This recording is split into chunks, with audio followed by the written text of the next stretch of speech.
நம்ம கர்த்தருடைய வார்த்தையை கேட்க போகிறோம். நான் பிரசங்கமாக அவங்க மத்தியில் பேச மாட்டேன். அது உங்களுக்கு பிடிக்காதுன்னு எனக்கு தெரியும். பிடிக்குமா? God bless you.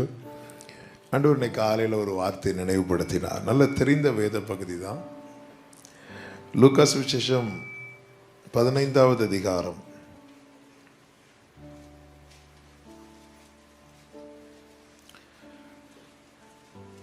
31, 32 வசனங்கள். நீ எப்போதும் என்னோடு இருக்கிறாய், எனக்குள்ளதெல்லாம் உன்னுடையதாய் இருக்கிறது. உன் சகோதரனாகிய இவனோ மரித்தான், திரும்பவும் உயிர்த்தான், காணாமல் போனான், திரும்பவும் காணப்பட்டான்.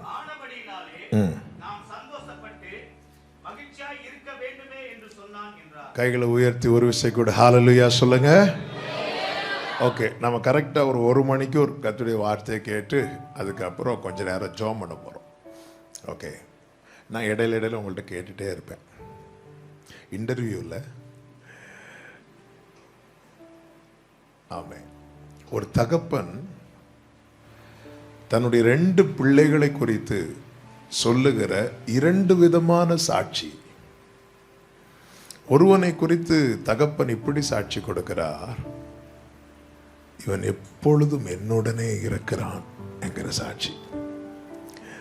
இன்னொருவனை குறித்த சாட்சி என்ன தெரியுமா? இவன் மரித்தான், திரும்பவும் உயிர்த்தான், காணாமல் போனான், திரும்பவும் காணப்பட்டான் என்று இன்னொரு மகனை குறித்து தகப்பன் சாட்சி கொடுக்கிறார். இந்த 2 சாட்சியுமே நல்ல சாட்சி, பவர்ஃபுல்லான டெஸ்டிமனி. அது ஒரு தகப்பன் பிள்ளைகளை குறித்து. பரலோக தேவன் நம்மை குறித்து சாட்சி கொடுக்கிறார் என்றால் இதைவிட பாக்கியம் வேற எதுவுமே கிடையாது. வேதம் சொல்லுகிறது, பரலோகத்தில் சாட்சியிடுகிறவர் மூவர், பிதா, வார்த்தை, பரிசுத்த ஆவி என்பவர்களே, இம்மூவரும் ஒன்றாயிருக்கிறார்கள், இவர்களுடைய சாட்சி மெய்யாயிருக்கிறது என்று. ஆமென். என்னை குறித்த சாட்சி என்ன? ஆமென். ஸ்கூல் படிக்கிற பிள்ளைங்க எல்லாம் கை தூக்குங்க. ஸ்கூல் படிக்கிற பிள்ளைங்க. ஓகே, 12th கம்ப்ளீட் பண்ண பிள்ளைங்க எல்லாம் கையை தூக்குங்க. 12th சும்மா தூக்குங்க. இப்படி வச்சா இன்னும் 2 எக்ஸாம் இருக்கு. இப்படி வச்சா எனக்கு எல்லா எக்ஸாமும் கிளியர் ஆயிட்டு. 12th. ஓகே, காலேஜ் படிக்கிற பிள்ளைங்க இருக்கிறீங்களா? சரி, அதாவது டிகிரி கிடைக்கல, அதனால நாங்கள் இவ்வளோ தான் வச்சிட்ருப்போம். சரி, இது எதுக்குமே கை தூக்காத பிள்ளைங்களை இப்போ கை தூக்குங்க.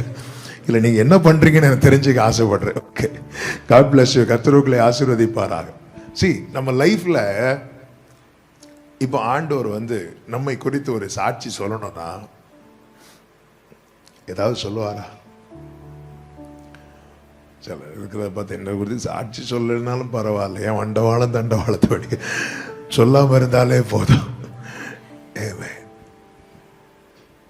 ஒரே ஒரு லைஃப் நம்ம வாழ்ந்துட்டு இருக்கிறோம்.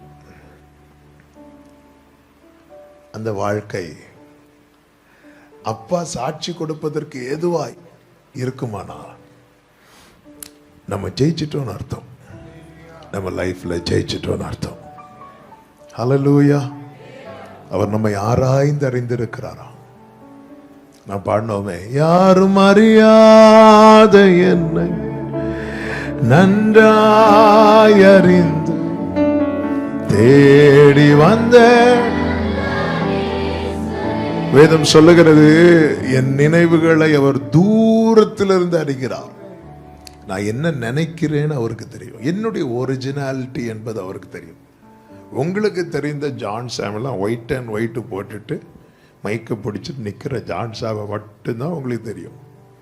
ஆனால் என்னுடைய பர்சனல் ரூமில், என்னுடைய அந்தரங்கத்தில் நான் எப்படி இருக்கிறேன் அப்படிங்கிறது அவருக்கு மட்டும்தான் தெரியும். ஆக்சுவலாக இன்றைக்கி 4 பேர் கூப்பிட்டு பயன்படுத்துறதுக்கு காரணம் என்கிட்ட கர்த்தர் வெளிப்படுத்தின சில ப்ளஸ். அதை பார்த்து ஓகே இவங்களை கூப்பிட்டு பயன்படுத்தலாம். ஆனால் என் லைஃப்ல எவ்வளோ மைனஸ் உண்டு தெரியுமா?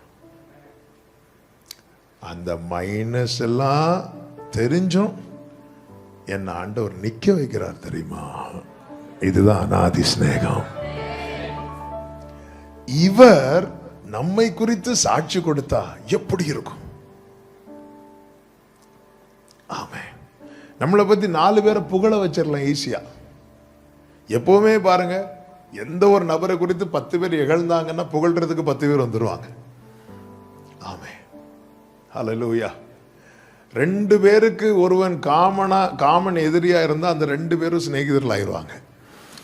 இயேசு கிறிஸ்து அகப்பட்ட போது அதுவரை சத்துருக்களா இருந்த பிலாத்துவும் ஏரோதும் அன்று முதல் யாரா மாறிட்டாங்களாம்? சிநேகிதர்களா மாறிட்டாங்களாம். மனுஷரால் புகழப்படுவது என்பது ரொம்ப ஈஸி.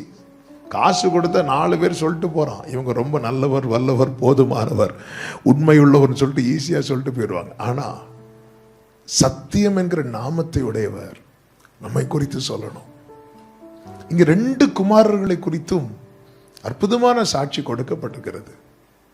நாம் கேட்க வேண்டிய முதல் சாட்சி எதுவா இருக்கணும் தெரியுமா?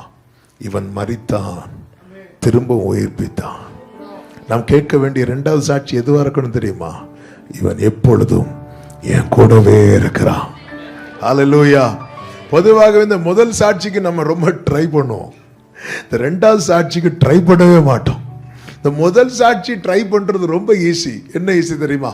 ஒப்பு கொடுக்கிறேன் ஆண்டவரே, முடிஞ்சது, வந்துட்டேன் ஆண்டவரே, நான் தப்பு பண்ணிட்டேன்ப்பா, நான் இதோ என்னை ஒப்பு கொடுக்கிறேன். அவ்வளவு சொன்னா முதல் சாட்சி ஈஸியா கிடைச்சிரும். ஐயோ பிள்ளை வந்துட்டான், அவ்வளோ இரக்கமுள்ள தேவன். ஆனா இந்த 2வது சாட்சி இருக்கு தெரியுமா? ஆமென், மகனே நீ எப்பொழுதும் என்னோடு இருக்கிறாய். இது ரொம்ப முக்கியமானது. நம்ம எல்லாரும் இந்த ஸ்டோரி படிக்கும் போது யாரை வில்லன் ஆக்கிடுவோம் தெரியுமா? கரெக்ட் தான். யார பெரியவன்? ஏன் பெரியவனை வில்லன் ஆக்குறோம் தெரியுமா? ஏன் தெரியுமா? நாங்க பாஸ்டர்ஸும் பெரியவனை யாராதான் மாத்துவோம்? வில்லனை தான் மாத்துவோம். ஏன் பெரியவனை வில்லன் ஆக்குறோம்னா நம்ம எல்லாருமே இளையகுமார செட்டு. அதனால மூத்தவரை நம்ம யாரா மாத்திருவோம்? அவர் பெரிய ஆளு, அவரு பெரிய. ஆனா தகப்பன் சொல்ல, என் மகனே நீ எப்போதும்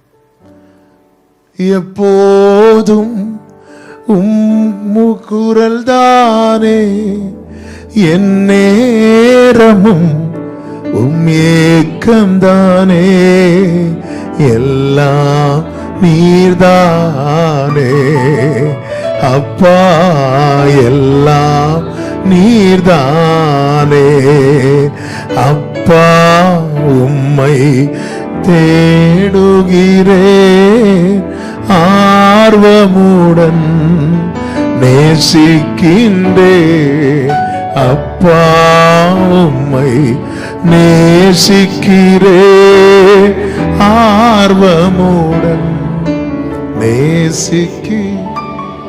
நீரில்லாத நாளெல்லாம் நாளாகுமா?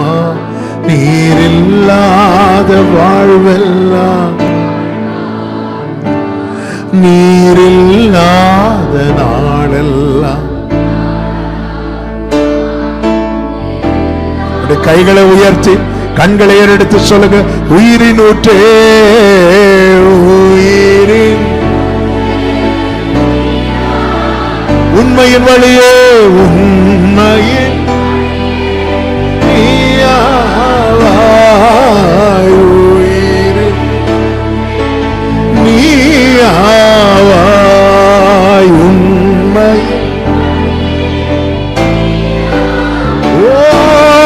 உறவின் பிறப்பே,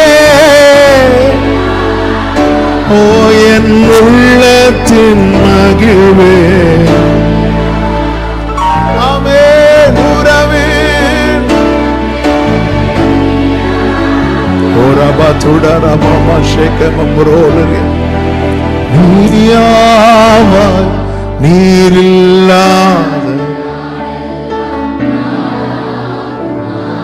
நீரில்லாத. ஆமென். அழகா பாடுறீங்க பிள்ளைங்க, நல்லா இருப்பீங்க நீங்க. ஆமென். ஆண்டவரோடு எப்போதும். இந்த இளையகுமாரனை பத்தி ஃபர்ஸ்ட் நான் சொல்லிட்டு மூத்த குமாரனை பத்தி நான் சொல்லி ஜெபிக்க விரும்புகிறேன். இந்த ரெண்டு அனுபவம் நமக்கு தேவை. ஒருவேளை நாம் தூரமா இருப்போமானால் நம்ம திரும்பி வந்துடணும். எல்லாத்துக்குமே வாரண்டி உண்டுங்க. இப்ப நான் யூஸ் பண்ற மைக் இருக்குல்ல, இதுக்கு ஒரு 2 years வாரண்டி கொடுப்பாங்க. இந்த கீபோர்டு கொடுப்பாங்க. இந்த 2 yearsல இது என்ன டேமேஜ் ஆனாலும் கேரண்டி உண்டு, திரும்ப ரெனியூ பண்ணி கொடுத்துருவாங்க. ஆனா நம்ம லைஃப் அப்படி கிடையாது. ஆமென். போனதுதான். டீன் அப்படின்னு சொல்லி ஒரு 7 வருஷம் ஸ்ட்ராங்கா வச்சிருக்கிறார் ஆண்டவர். 13ல இருந்து 19 வரை. மனுஷனுடைய ஆயுசு நாட்கள் எவ்வளோ? 70. பைபிள்ல என்ன சொல்லப்பட்டிருக்கிறது? தசம பாகம் யாருடையது? கர்த்தருடைய. தசம பாக கணக்கு என்ன? 10ல் 1. அப்ப 70ல் 1ன்னா எத்தனை? 7. கரெக்டா 7 எங்க பார்க்கலாம்னு அந்த டீன்ல பார்க்கலாம். ஆமென். நம்ம லைஃப்ல ஆண்டவருக்கு முக்கியமா கொடுக்க வேண்டிய ஒரு பேர். அதனாலதான் உன் வாலிப பிராயத்தில் உன் சிருஷ்டிகரை நினை,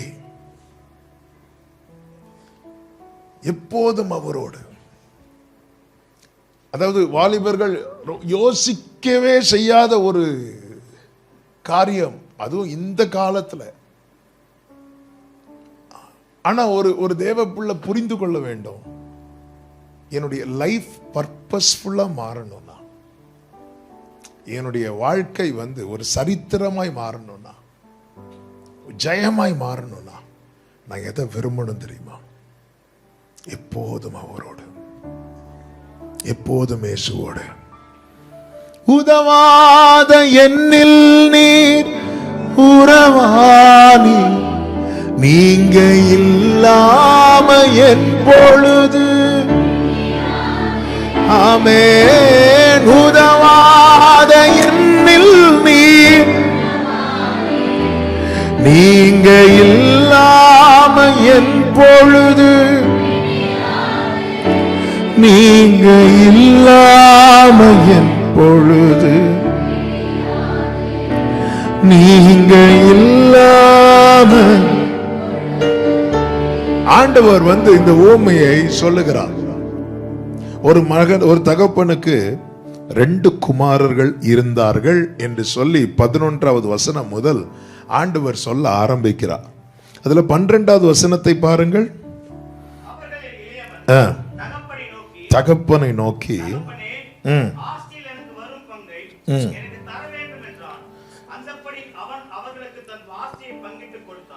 ரெண்டு பிள்ளைங்க இருக்கிறாங்க, அவர்களில் இளையவன். நியாயப்படி யாரு ஃபர்ஸ்ட் கேட்கணும் அப்படின்னா மூத்தவன் கேட்கணும். ஆனா அப்பா கிட்ட மூத்தவன் எனக்கு சொத்தை பிரிச்சு கொடுங்கன்னு கேட்கவே இல்லை. ஏனென்றால் அவன் இங்க எதற்கு முக்கியத்துவம் கொடுக்கிறான் தெரியுமா? உறவுக்கு முக்கியத்துவம் கொடுக்கிறான். உறவுக்கு. அப்பா பிள்ளை என்கிற அந்த உறவு இருக்குல்ல. ஆனா இளையகுமாரன் எதுக்கு முக்கியத்துவம் கொடுக்கிறான் தெரியுமா? உடைமைக்கு முக்கியத்துவம் கொடுக்கிறான், ஆஸ்திக்கு முக்கியத்துவம் கொடுக்கிறான், உடைமைக்கு. சோ நான் அப்பா கூட, அப்பா சமூகத்தில் நான் நிலைக்க போறேனா இல்லையா என்பதை நானே தீர்மானிக்கலாம். எதை வச்சு தெரியுமா? எனக்கு எது ரொம்ப முக்கியத்துவமா இருக்கிறது, நான் எதுக்கு ரொம்ப ப்ரையாரிட்டி கொடுக்கிறேன், நான் எதுக்கு முக்கியத்துவம் கொடுக்கிறேன். நம்ம கூட எக்ஸாம் டைம் தானங்க ரொம்ப ஜெபம் பண்ணும். எக்ஸாம் டைம், அதுவும் ரிசல்ட் வர்றதுக்கு முந்தின நாள்லாம் யாக்கோபை போல இரவு முழுவதும் போராடி எப்படியாவது அழுது கெஞ்சி தீர்மானம் பொறுத்தனேலாம் இருக்கும். ஆண்டவரே நீ எனக்கு தெரியும்பா, நான் எழுதுன வச்சது பாசா எல்லா பாடம் ஃபெயில், நீங்க மட்டும் கருணை காட்டி பாஸ் பண்ணி விட்டீங்கன்னா. ஆமென், ஹல்லேலூயா. See, இந்த இளையகுமாரன் தகப்பன் இடத்துல எதற்காக வெயிட் பண்ணிட்டு இருக்கிறான் தெரியுமா? அப்பா கிட்ட இருந்து ஏதாவது வாங்கணும், தேவைக்காக. எங்க சர்ச்சில் ஒரு சகோதரர் உண்டு. அவர் ஒரு நாள் ரொம்ப ஃபீல் பண்ணார். என்ன ஃபீல் பண்ணார்னா, அவருக்கு ஒரு பையன் உண்டு. அந்த பையன் பெட்ரோலுக்கு காசு வேணும்னா மட்டும் அப்பான்னு கூப்பிடுவான். அவன் அப்பான்னு கூப்பிட்டானா அவனுக்கு பெட்ரோலுக்கு காசு வேணும்னு அர்த்தம். அப்பா அப்படிப்பான். அதை தவிர மனதார அப்பான்னு அவன் கூப்பிட்டதே இல்லையா. சின்ன வயசுல கூப்பிட்டு இருக்கிறான். இப்ப சில ஆண்டுகள் அது சொல்லி அவர் நல்லா சம்பாதிக்கிறாரு. அவருக்கு ஒரு குறை கிடையாது. ஆனா இந்த பெயின் அவரால் தாங்க முடியல, அக்செப்ட் பண்ண முடியல. இந்த இளையகுமாரன் எதுக்கு முக்கியத்துவம் கொடுக்கிறான்னா, ஆஸ்திக்கு. அவனுக்கு மனசுல வேற இந்த உறவு, இந்த ரிலேஷன்ஷிப், இதுல இருக்கிற மேன்மை, இதெல்லாம் அவனுக்கு ஒரு மேட்டரே கிடையாது. இயேசு சிலுவையில் மரித்தார், மரிக்கட்டும், அதெல்லாம் அவனுக்கு ஒரு விஷயமே கிடையாது. அவனுக்கு தேவை என்ன? என் தேவைகள் சந்திக்கப்பட வேண்டும், நான் விரும்புகிற காரியம் நடக்க வேண்டும், நான் விரும்புகிறது என் அப்பா கிட்ட இருக்கு, அதை அவர்கிட்ட இருந்து வாங்கணும். சர்ச்சுக்கு போறது எதுக்கு? நான் விரும்புகிற ஒரு காரியம் நடக்கணும், நான் விரும்புகிறோம். இந்த மென்டாலிட்டியில நம்ம நெருங்குவோன்னு வைங்களேன், நம்ம நிலைக்கவே முடியாது, நம்ம நிலைக்கவே முடியாது. ஆனா மூத்த குமாரனை பாருங்கள்.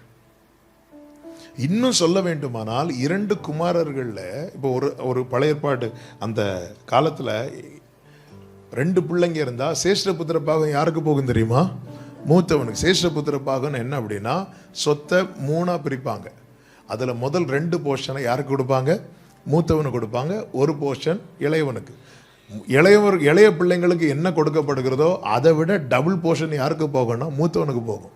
அப்படி இருந்தும் மூத்த குமாரன் எனக்கு ஆஸ்தியின் பங்கு, எனக்கு வர வேண்டிய பங்கு எனக்கு தர வேண்டும் என்று இன்டைரக்டா கூட இந்த மூத்த குமாரன் கேட்கவில்லை. காரணம், அவன் எதற்கு முக்கியத்துவம் கொடுத்தான் என்றால் உறவுக்கு முக்கியத்துவம் கொடுத்தான். இன்னைக்கு உள்ள வேர்ல்டில் எத்தனையோ பாருங்க. கடந்த நாளில் கூட ஒரு நியூஸ் பார்த்தேன். சொத்து சரியா பங்கிட்டு கொடுக்கவில்லை என்று மகனே தகப்பனை கொலை செய்த செய்தி. இது ஒரு செய்தி அல்ல, பல செய்திகள். கடந்த நாளுக்குள்ள ஒரு பெரிய பிரபலமான ஒருவர், பெரிய உயர் அதிகாரி கொலை செய்யப்பட்டார். கொலை செய்தது யாருன்னு நியூஸ் பார்த்தா மனைவி. எதுக்காக அப்படின்னா சொத்து பிரச்சனையில். இன்னைக்கு இந்த உடைமைகளுக்கு கொடுக்கக்கூடிய முக்கியத்துவத்தினால உறவுகள் எத்தனை இழந்து போகிறது. எங்க ஊர்ல எல்லாம் சில ஏரியாலாம் பார்த்தீங்கன்னா சில வீடு ரொம்ப பாழடைந்து இருக்கும், பெரிய வீடா இருக்கும், பாழடைந்து இருக்கும். இங்கேயும் சில இடத்துல நீங்க பார்க்கலாம், எல்லா இடத்துலையும் பார்க்கலாம். அது ஏன் பாழடைந்தது என்றால், இதற்கு முன்பதாக அங்கே ஒரு குடும்பம் வாழ்ந்தது. அந்த பிள்ளைங்க வளர்ந்து இந்த சொத்து பிரச்சனைன்னு வரும்போது யாராவது சண்டை போட்டு அல்லது கேஸ் போட்டு அந்த நிலம் யாருக்குமே இல்லாமல் அது கேஸில் இருக்கும். அதில் ஒரு போர்டு மட்டும் வச்சுருப்பாங்க, இது வில்லங்கமான இடம் அப்படிம்பாங்க. யாருக்கும் யூஸ் ஆகாமல் பாழடைந்து புற்கள் முளைத்து கற்கள் நிறைந்து எதுவுமே இல்லாமல். ஏன் அப்படி? எதனால இப்படி அப்படி பார்த்தீங்கன்னா, உறவுக்கு கொடுக்க வேண்டிய முக்கியத்துவம் கொடுக்காததுனால. பிரியமான கர்த்தருடைய பிள்ளைகளை, பிள்ளைகளா இப்போ நீங்க இருக்கிறீங்க. இந்த உறவுங்கிறது எப்பவுமே இருக்கக்கூடியதா அப்படின்னு கேட்டா, எல்லாமே இருக்குமான்னு கேட்டா தெரியாது. எனக்கு எங்க அப்பாவை ரொம்ப பிடிக்கும். ஆனா இப்போ எங்க அப்பா இல்லை. 2016ஆவது ஆண்டுல எங்க அப்பா ஓட்டத்தை முடித்து மகிமையில பிரவேசித்தார்கள். இப்போ எனக்கு எல்லாமே இருக்கு, ஆனா உலக பிரகாரமா எனக்கு ஒரு அப்பா இல்லை. அப்போ என்னுடைய அப்பா என்ற நினைவுல, அப்பா என்று எண்ணும் போது எனக்குள்ள இருக்கிற காரியம் என்ன அப்படின்னா, அவர்களோடு இருந்த நல்ல தருணங்கள், நல்ல நினைவுகள். எனவே தான் தேவன் ஏற்படுத்தி தருகிற உறவுகளை ரொம்ப கனப்படுத்தணும். திடீர்னு ஒரு நாள் நாம் கண் விழித்து பார்க்கும்போது இதில் நிறைய பேரை நம்ம மிஸ் பண்ணியிருப்போம். வேற எல்லாமே திரும்ப வாங்கலாம், மொபைல் ஃபோன் கேடானா திரும்ப வாங்கலாம், எல்லாமே நமக்கு திரும்ப கிடைக்கும். ஆனால் தேவன் ஏற்படுத்தி தருகிற உறவுகள் இருக்குல்ல, அது திரும்ப வராது, திரும்ப வராது. இதை நம்ம மறக்கவே கூடாது. ஆமே, நம்ம எதற்கு முக்கியத்துவம் கொடுக்கிறோம்? இந்த இளையகுமாரன் எனக்கு வர வேண்டிய பங்கு எனக்கு தர வேண்டும். இந்த வீட்டில் ஒரு குறை கிடையாது, ஒரு குறை கிடையாது. எல்லாம் இருந்தாலும் அவன் எதற்கு முக்கியத்துவம் கொடுக்கிறான் தெரியுமா? நீ தேவனோடு உள்ள உறவுக்கு முக்கியத்துவம் கொடுப்பதற்கு பதில் வேற எதுக்காவது நீ முக்கியத்துவம் கொடுக்க ஆரம்பிச்சிட்டேன்னா நீ விழுறதுக்கு ரெடி ஆயிட்டேன்னு அர்த்தம். உன் வாழ்க்கையில எல்லாவற்றையும் இழப்பதற்கு நீ ரெடி ஆயிட்டேன்னு அர்த்தம். இதை மறக்கவே கூடாது. யூதாசை குறித்து நமக்கு தெரியுமே, 3 வருஷம் இயேசுவோடு இருந்தவன் அல்லவா? அக்கறைக்கு போவோம் என்று சொல்லும் போது மற்ற சீஷர்கள் படகில் ஏறினது போல இவனும் படகில் ஏறினவன். கர்த்தருக்கு மகிமை உண்டாவதாக. ஆனால் அவன் அந்த 30 வெள்ளிக்காசுக்கு முக்கியத்துவம் கொடுக்க ஆரம்பித்தான். எங்கே அவனுக்கு வீழ்ச்சி ஆரம்பித்தது தெரியுமா? மரியாள் இயேசுவின் பாதத்தில் பரிமள தைலத்தை ஊற்றும் போது அவன் கேட்கிறான், இதை விட்டு தரித்திரருக்கு கொடுக்கலாமே என்று. அவனுடைய நோக்கம் தரித்திரருக்கு கொடுப்பதல்ல, அதில் கொஞ்சம் காசை நம்ம அடிச்சிடலாம். அதான் பைபிளில் சொல்லப்பட்டிருக்கிறது. அவன் திருடனாக இருந்தபடியா அப்படி கேட்டான். சேரிட்டின்னு சொல்லி காசை வாங்கி 100 ரூபாய் வாங்கி 80 ரூபா சேரிட்டி பண்ணிட்டு 20 ரூபா பையில போடுறது. இதான் திருடன் சொல்றது. அவன் திருடனா இருந்த இது ஆண்டவருக்கு பாருப்பா விட்டுரு. அவன் நினைச்சது நடக்கல. நீ பைபிள் 4 சுவிசேஷம் படிச்சீங்கன்னா தெரியும். அதுக்கு அப்புறம் தான் அவன் அங்கிருந்து எழும்பி போய் இயேசுவை நான் காட்டி கொடுத்தா எனக்கு என்ன கொடுப்பீங்கன்னு கேட்குறான். அதன் பிற்பாடு அவன் எதிர்பார்த்த ஒரு காரியம் நடக்கல, போயிட்டான். ஜீசஸுக்கு அகேன்ஸ்டா மாறிட்டான். அவங்க 30 வெள்ளிக்காசை நிர்ணயித்தார்கள். 3 வருஷம் இயேசு ஏற்படுத்தி கொடுத்த உறவு எப்படிப்பட்ட உறவு தெரியுமா? கெத்செமனே தோட்டத்தில் சிநேகிதனேன்னு சொல்ல வைத்தார் அல்லவா? அவர் யாரை அப்பா என்று அழைத்தாரோ அவரை இவனும் அப்பா என்று அழைக்க வைத்தார் அல்லவா? இந்த உறவுக்கு அவன் வைத்த விலை எவ்வளவு தெரியுமா? 30 வெள்ளிக்காசு. அவனுக்கு அந்த 30 வெள்ளிக்காசு கிடைச்சுதா கிடைக்கலையா? கிடைச்சது. அந்த 30 வெள்ளிக்காசுல அவன் ஒரு சிங்கிள் டீயாவது குடிச்சானா? அந்த 30 வெள்ளிக்காசையும் அவன் ஆலயத்தில் அடுத்த நாள் என்ன செய்கிறான்? அதன் அர்த்தம் என்ன? அதுல ஒரு காசு கூட அவனுக்கு ஒரு விதத்திலும் பிரயோஜனப்படவில்லை. தேவனோடு உள்ள உறவை விட்டுட்டு அப்படி இருந்தா வாழ்ந்துடலாம், இப்படி இருந்தா வாழ்ந்துடலான்னு சொல்லிட்டு ஒரு நாளும் போயிடாத. எத்தனை கடல் கொந்தளிப்புல யூதாஸ் இருந்தான். எதிர்காட்டு வீசும் போது எல்லா பிரச்சனையில எல்லா நிறைகுறையிலும் யூதாஸ் இருந்தான். அப்பொழுது வாழ முடிந்த யூதாஸுக்கு இயேசுவை விட்டு போனதும் அவன் கையில பணம் இருந்துச்சு, 30 வெள்ளிக்காசு இருந்துச்சு. அவரால் வாழ முடியல. இயேசு சொன்னார், என்னை அல்லாமல் உங்களால் ஒன்றும் செய்யக்கூடாது. இந்த உறவு என்பது ரொம்ப முக்கியமானது. இந்த நேரத்திலேயே பிரியமான கர்த்தருடைய பிள்ளைகளை, சின்ன பிள்ளைங்களா இருக்கிறீங்க, நான் இயேசுவின் நாமத்தில் உங்களுக்கு சொல்றேன், இந்த டைம்ல மட்டும் நீங்க ஜீசஸோடு கனெக்ட் ஆயிட்டீங்கன்னு வைங்க, உங்க லைஃப் எவ்வளவு சக்சஸ்ஃபுல்லா இருக்கும் தெரியுமா? எவ்வளவு மேன்மையா இருக்கும் தெரியுமா? எவ்வளவு ஆசீர்வாதமா இருக்கும் தெரியுமா? ஹல்லேலூயா. இந்த சரித்திரமா நம்ம லைஃப் மாறிடணும், சரித்திரமா மாறிடணும். அதுக்கு ஒரே வழிதான் உண்டு, அவரோடு உள்ள உறவு. ஹல்லேலூயா. நான் இப்போ கையெல்லாம் தூக்க வைக்கல, நீங்களே உங்களை கேளுங்க. டெய்லி தவறாம என்னால ஜெபம் பண்ண முடியுது, என்னால பைபிள் வாசிக்க முடியுது அப்படின்னு உங்களால சொல்ல முடியுதா? ஆமென். நீ கையெல்லாம் தூக்க வேண்டாம். நான் இங்கே வச்சு உங்களை ஃபீல் பண்ண வைக்கல, ஏன்னா நான் என்ன செய்தி தொடங்கவே இல்லை. ஆனால் இது முடியுதா? முடியலைன்னா ஏன் முடியல தெரியுமா? வேதம் சொல்லுகிறது, அடிமையானவன் நிலைத்திருக்க மாட்டான், குமாரன் நிலைத்திருக்கிறார். என்னால் ப்ரேயரில் நிலைக்க முடியல, தேவனுக்கு அடுத்து எந்த காரியத்திலும் என்னால் ஸ்டெடியாக இருக்க முடியல. ஏன் முடியல அப்படின்னா, நம்ம அறியாமலே நம்ம ஏதோ ஒரு காரியத்துக்கு அடிமைப்பட்டிருக்கிறோம். ஹல்லேலூயா. இவனுக்கு அந்த ஆஸ்தியை அவர் பிரித்து கொடுக்கும்போது கேட்டது இளையவன். 12வது வசனத்தின் பிற்பகுதியை பாருங்கள். அந்தபடி அவர்களுக்குன்னா யாருக்கெல்லாம்? யாருக்கெல்லாம்? மூத்தவனுக்கும். கேட்குறீங்கல்ல? ஆமென். நான் அதனால தான் உங்கள்கிட்ட கேட்டுட்டே இருக்கிறேன். நீங்கள் தூங்க வச்சு என்னையும் தூங்க வச்சிடாதீங்க. காலையில் வேற பொங்கல் கொடுத்தாங்க, அது வேற சோதனையாக இருக்கு. ஆமென். இப்போ நான் என்ன சொன்னேன்? பொங்கலா? அவர்களுக்கு. ஆமென். அவர்களுக்கு நான் யாருக்கெல்லாம்? மூத்த. கேட்டது யாரு? மூத்தவன் கேட்டானா? அப்போ என் தகப்பன் யார் தெரியுமா? நான் கேட்காமலே எனக்கு தருகிறவர். ஆமென் சொல்லுங்க பார்க்கலாம். அவருக்கு தெரியும். ஆனா தகப்பன் என்ன பண்றாருன்னா, கேட்டவனுக்கும் கொடுக்கிறார், கேட்காதவனுக்கும் கொடுக்கிறார். இப்போ ரெண்டு பேருடைய நிலைமை பாருங்க.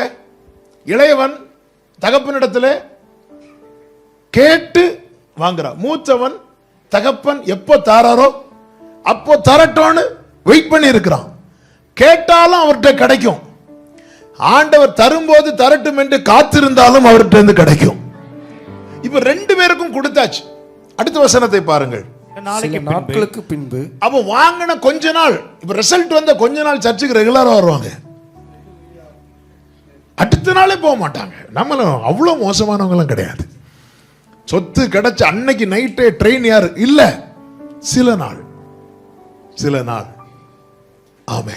சில நாட்களுக்கு பின்பு இளைய மகன் எல்லாவற்றையும் சேர்த்து கொண்டு தூரதேசத்துக்கு புறப்பட்டு போய், எல்லாவற்றையும் சேர்த்து கொண்டு தூர தேசத்துக்கு புறப்பட்டு போய் அங்கே துர்மார்க்கமாய் ஜீவனம் பண்ணி தன் ஆஸ்தியை அழித்து போட்டான். நல்ல கவனமா கேளுங்க. ஏன் இங்க தூர தேசத்துக்கு? நான் ஆவிக்குரிய கண்ணோட்டத்தோடு சொல்லுகிறேன். அவன் எல்லாவற்றையும் சேர்த்து கொண்டு தகப்பனை விட்டு எவ்வளவு தூரம் போக முடியுமோ அவ்வளவு தூரம் போயிட்டான். எதுக்கு போறான் அப்படின்னா, அவன் ஒரு வாழ்க்கை வாழ விரும்புகிறான். அப்பா பிரசன்ஸ்ல அப்படி ஒரு லைஃப் வாழவே முடியாது. நிறைய பிள்ளைங்க ஹாஸ்டலுக்கு போக விரும்புறதே எதுக்கு தெரியுமா? வீட்டில் இருந்தா ஐயோ இவங்க தொல்லை தாங்க முடியல, அதனால நான் ஹாஸ்டல்ல தங்கி படிக்க போறேன். ஆமென். வீட்டில் என்னம்மா இன்னைக்கு இட்லி தானா, இன்னைக்கு தோசை தானா, என்னைக்காவது ஒரு நாள் உப்புமா வைப்பாங்க. என்ன இன்னைக்கு உப்புமாவா? ஹாஸ்டல்ல டெய்லி உப்புமா, வேற வழியில். அப்பதான் அப்படியே எடுத்து வச்சு. ஆமே. எருசலேம் பாபிலோன் ஆறுகள் அருகே உட்கார்ந்திருந்த ஸ்திரீகள் நாங்க எருசலேம் நினைச்சு அழுவோங்கிற மாதிரி எங்க வீட்டில் இருக்கிற இட்லி உப்புமாவை நினைச்சு. ஆமே. நம்ம ஊர்ல எல்லாம் கஞ்சி இருக்குல்ல, கஞ்சி. சிங்கப்பூர்ல அதுக்கெல்லாம் என்ன விலை தெரியுமா? ஹோட்டல்லே வச்சிருக்கிறாங்க கஞ்சி.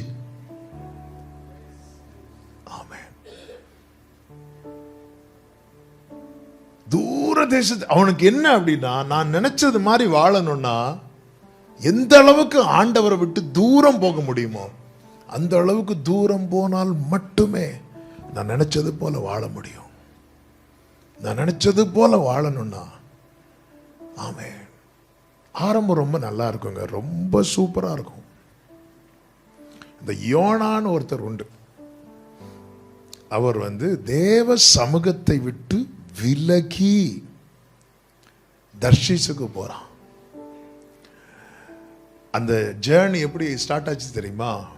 அவர் கப்பலின் அடித்தட்டில் படுத்து தூங்கிட்டு இருந்தார். சூப்பர்ல. ஆமென். சர்ச்சில் அப்படி இருந்து சாஞ்சு ஏசி போட்டு தூங்குறது. கப்பல் இதுதான் ஆரம்பம். இந்த சின்ஃபுல் லைஃப் ஸ்டார்டிங் இப்படி தான் இருக்கும், ரொம்ப நல்லா இருக்கும். ஆனால் திடீரென்று எப்போ ஜெர்க் ஆகும் தெரியாது. இந்த பாவத்தினுடைய விளைவு என்ன தெரியுமா? ஏசாயா 30வது அதிகாரத்தில் நீங்க பார்த்தீங்கன்னா, ஏசாயா 30வது அதிகாரம் அதனுடைய 13வது வசனத்தை வாசியுங்கள்.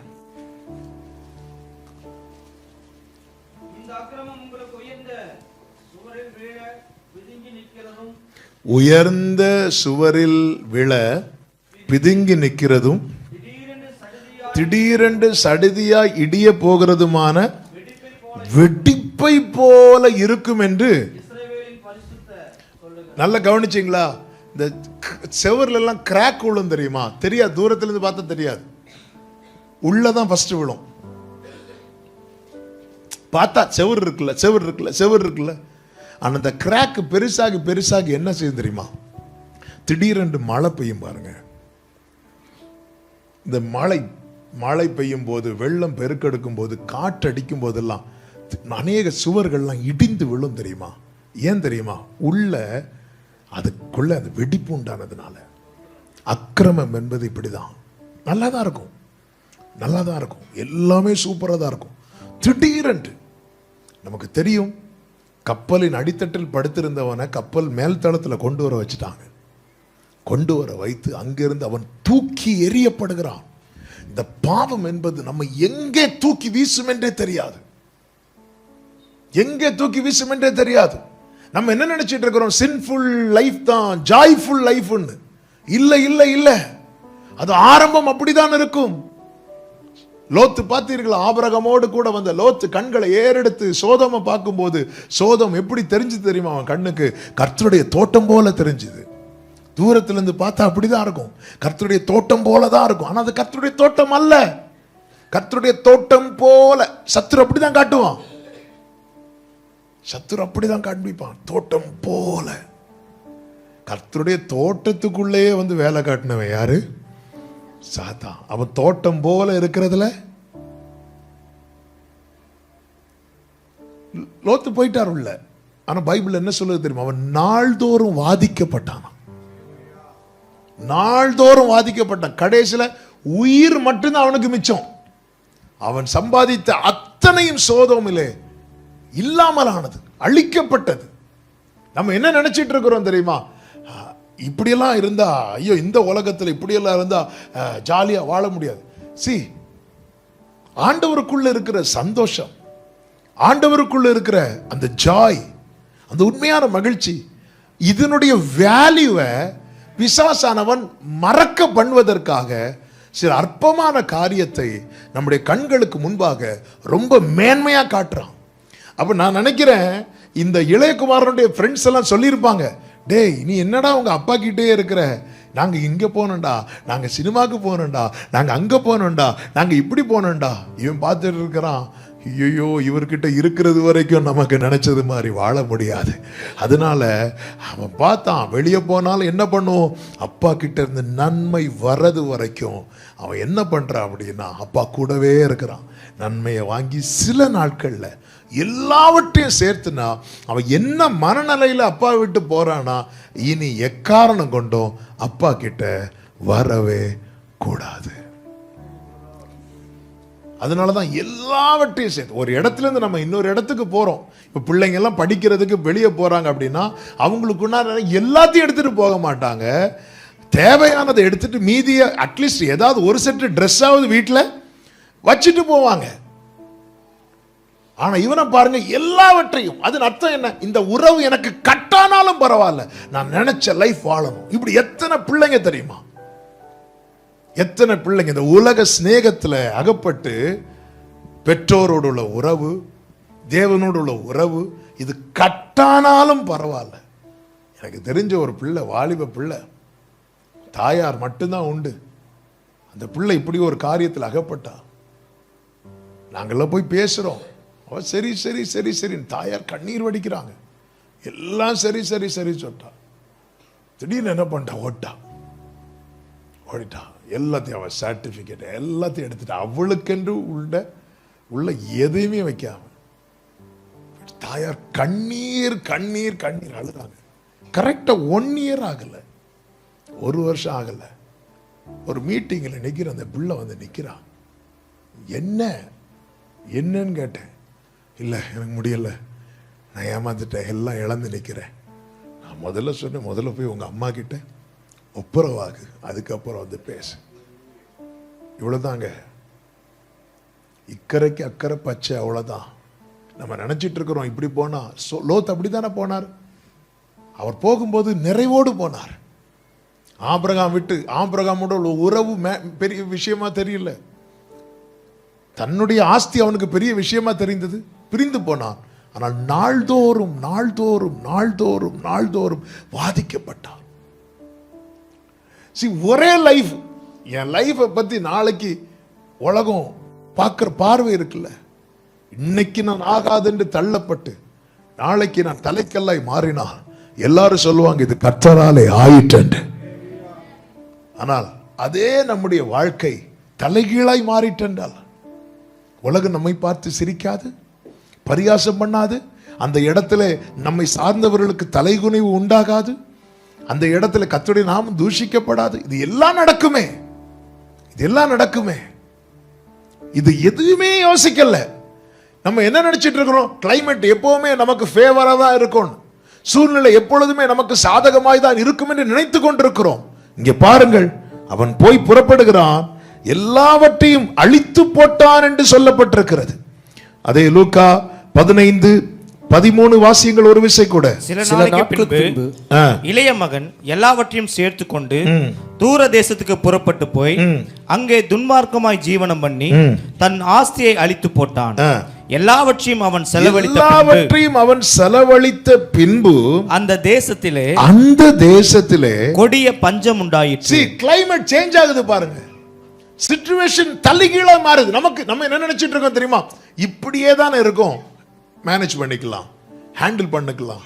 இல்ல, சிச்சுவேஷன் வந்து சேஞ்ச் ஆகும். இன்னைக்கு இருக்கிறதை வைத்து நாளைக்கு டிசைட் பண்ணாத. நாளைக்கு இருக்க போறதை நினைத்து இன்னைக்கு என்ன தீர்மானம் எடுக்கணுமோ தீர்மானித்து வாழ். அதனால தான் ஆண்டவர் சொல்றார், எறும்பினிடத்தில் போய் நீ கற்றுக்கொள் என்று சொல்லுகிறார். நீ எறும்பினிடத்தில் கற்றுக்கொள். நம்ம ஆகாரத்தை சேர்க்க கூடாத காலம் வரப்போகிறது. எனவே தனக்கு கொடுக்கப்பட்ட காலத்தில் அது கொஞ்சம் கொஞ்சமாக ஆகாரத்தை சேர்த்து வைத்திருக்கிறது. நம்ம என்ன நினைக்கிறோம்? இன்னைக்கு உள்ளதை வைத்து ஃபியூச்சரை செட் பண்ணிட்டு இருக்கிறோம். இல்ல, ஃபியூச்சரை மனசுல வைத்து இன்னைக்கு எப்படி இருக்கணுமோ அப்படி இருக்க பழகு. நான் காலேஜ் போகும்போது எங்க அண்ணன் சிங்கப்பூர்ல இருந்து எனக்கு ஒரு லெட்டர் போடுறாங்க. அந்த லெட்டர்ல என்ன அநேக காரியங்கள் எழுதி இருக்கிறாங்க. அதுல ஒரு வார்த்தை, இந்த 4 years நீ கொஞ்சம் படிச்சுட்டேன்னா அதுக்கப்புறம் உன்னை சுற்றி இருக்கிற எல்லாரையும் நீ சிரிக்க வைக்கலாம். இந்த 4 years நீ சிரித்து விளையாடிட்டேன்னா அதுக்கப்புறம் உன்னை சுற்றி இருக்கிற எல்லாரும் உன்னை பார்த்து சிரிக்கிறது மாதிரி வந்துடும் அப்படின்னு. எனக்கு அது மறக்கவே செய்யாது. நம்ம இன்னைக்குள்ள ப்ரெசன்ட் சிச்சுவேஷனை வச்சு ஃபியூச்சரை செட் பண்ணிரும். நோ, ஃபியூச்சரை மனசில் வச்சு இன்னைக்கு இருக்கணும். நமக்கு தெரியும் நம்ம ஃபேமிலி சிச்சுவேஷன் தெரியும். எத்தனை பெற்றோர் அவங்க படிச்சிருக்க மாட்டாங்க, ஆனால் இரவு பகல் அவங்க பிரயாசப்பட்டு தன் பிள்ளைகளுக்கு எப்படியாவது ஒரு நல்ல கல்வியை கொடுத்துடணும். நான் பட்ட கஷ்டம் என் பிள்ளை. எனக்கு தெரிஞ்ச ஒரு சகோதரர் அவங்க பையனை படிக்க வைக்கிறதுக்காக காலையில் 4 to 6 ஒரு வேலைக்கு போகிறார். அதுக்கப்புறம் வீட்டுக்கு வந்து குளிச்சு ரெடியாகி சாப்பிட்டுட்டு 8 to 5 இன்னொரு வேலைக்கு போகிறார். அதுக்கப்புறம் வீட்டுக்கு வருவார், கொஞ்ச நேரம் வீட்டில் இருப்பார், 6 to 9 இன்னொரு வேலைக்கு. அந்த உடம்பு எப்படிங்க தாங்கும்? அவன் ஒரு நாளைக்கு 3 வேலை பார்க்குறாரு. எதுக்கு அப்படின்னா, நான் படிக்கலை ஐயா, அப்படிதான் சொல்லுவேன். நான் படிக்கலை ஐயா, நான் அவ்வளோ கஷ்டப்படுறேன், என் பிள்ளை படிக்கணும், நல்லா இருக்கணும். ஃபியூச்சரை நம்ம மனசில் வச்சு இன்னைக்குள்ள ப்ரெசன்ட், இன்னைக்கு நீங்கள் ரொம்ப அழகாக இருப்பீங்க, இன்னைக்கு ரொம்ப ஆக்டிவாக இருப்பீங்க, இன்னைக்கு உங்களுக்கு நல்ல திறமை இருக்கும். இதெல்லாம் நீங்கள் மனசில் வச்சுட்டு உங்கள் ஃபியூச்சரை நீங்கள் எப்படி இருந்தாலும் நம்ம வாழ்ந்துடலாம். இல்லை, கிளைமேட் எப்போ மாறும்னு தெரியாது, எப்போ சேஞ்ச் ஆகுன்னு தெரியாது. வாழ்க்கையில் திடீரென்று ஒரு புயல் அடிக்கும் போது யோபு பார்த்தீங்கல்ல, எல்லாம் இருந்துச்சு, ஒரே நாளில் எல்லாமே அவுட் ஆச்சுல்ல. இதுதாங்க உலகம். இந்த பூமியில் நிரந்தரம் என்று எதுவுமே கிடையாது. ஆனால் எந்த புயல் அடித்தாலும் விலகாத ஒரு உறவு உண்டு. அந்த உறவு தான் இயேசு சிலுவையில் ஏற்படுத்தி தந்த. ஆமென் சொல்லுங்க பார்க்கலாம். நல்ல கைகளை தட்டி ஆண்டவருக்கு. உயிரின் நூற்றே நீயா, உண்மையின் வழியே, உறவின் பிறப்பே, உறவின் பிறப்பே, உள்ளத்தின் மகிழ்வே நீயாவா, நீரில்லாத நாளாகுமா, நீரில்லாத வாழ்வெல்லாம் வாழ்வாகுமா. பிரியமானவர்களே, இந்த சிம்சோனை குறித்து வேதம் சொல்லுகிறது. சிம்சோன் ஆவியானவரோடு உறவில் இருந்தவன், நல்ல ஒரு தெய்வீக உறவில் இருந்தவன்.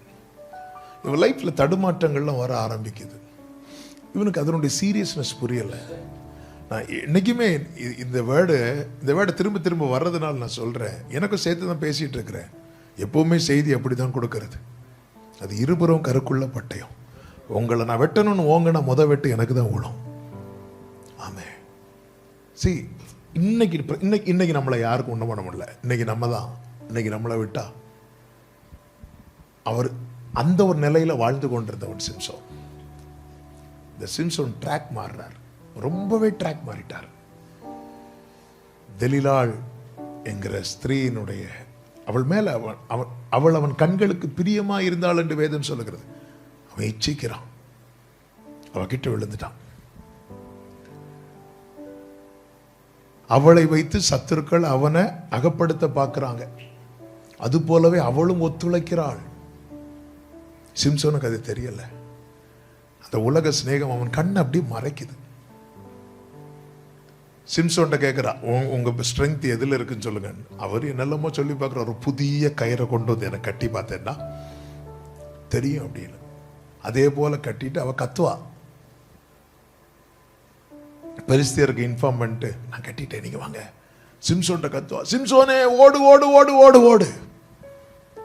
சிம்சோன் ஒரு தீ பட்டா அந்த நூல் எப்படி தெரித்து போகுமோ அந்த அளவுக்கு அவனுக்குள்ள இருந்து வல்லமை வெளிப்பட்டு அறுப்புண்டு போனது. அவன் விலகி ஓடினான். விலகி ஓடினவன் அப்படியே ஓடி இருக்கணும்ல, திரும்ப அவளிடத்தில் வருகிறான். தம்பி தங்கச்சி, இந்த கிரேஸ் இருக்குல்ல, கிரேஸ்ல இருக்கிற கிருபையில் இருக்கிற ஃபேவரை மட்டும் பார்க்க கூடாது, வார்னிங்கையும் பார்க்கணும்.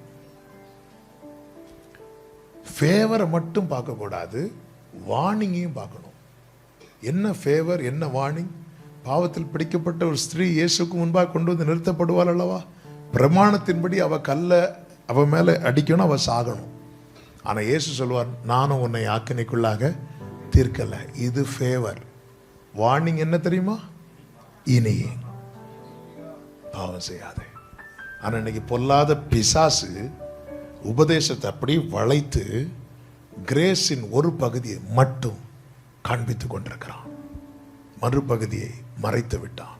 இந்த சிம்சோன் பாருங்க, அவனுக்கு அதுல ஃபேவர் என்ன தெரியுமா? சிம்சோனே, உன்னை தப்புவிக்கிற கிருபை உன் கூட இருக்கு. வார்னிங் என்ன தெரியுமா? எங்க போய் நீ அடி வாங்கின பாரு, திரும்ப அங்க போகாத.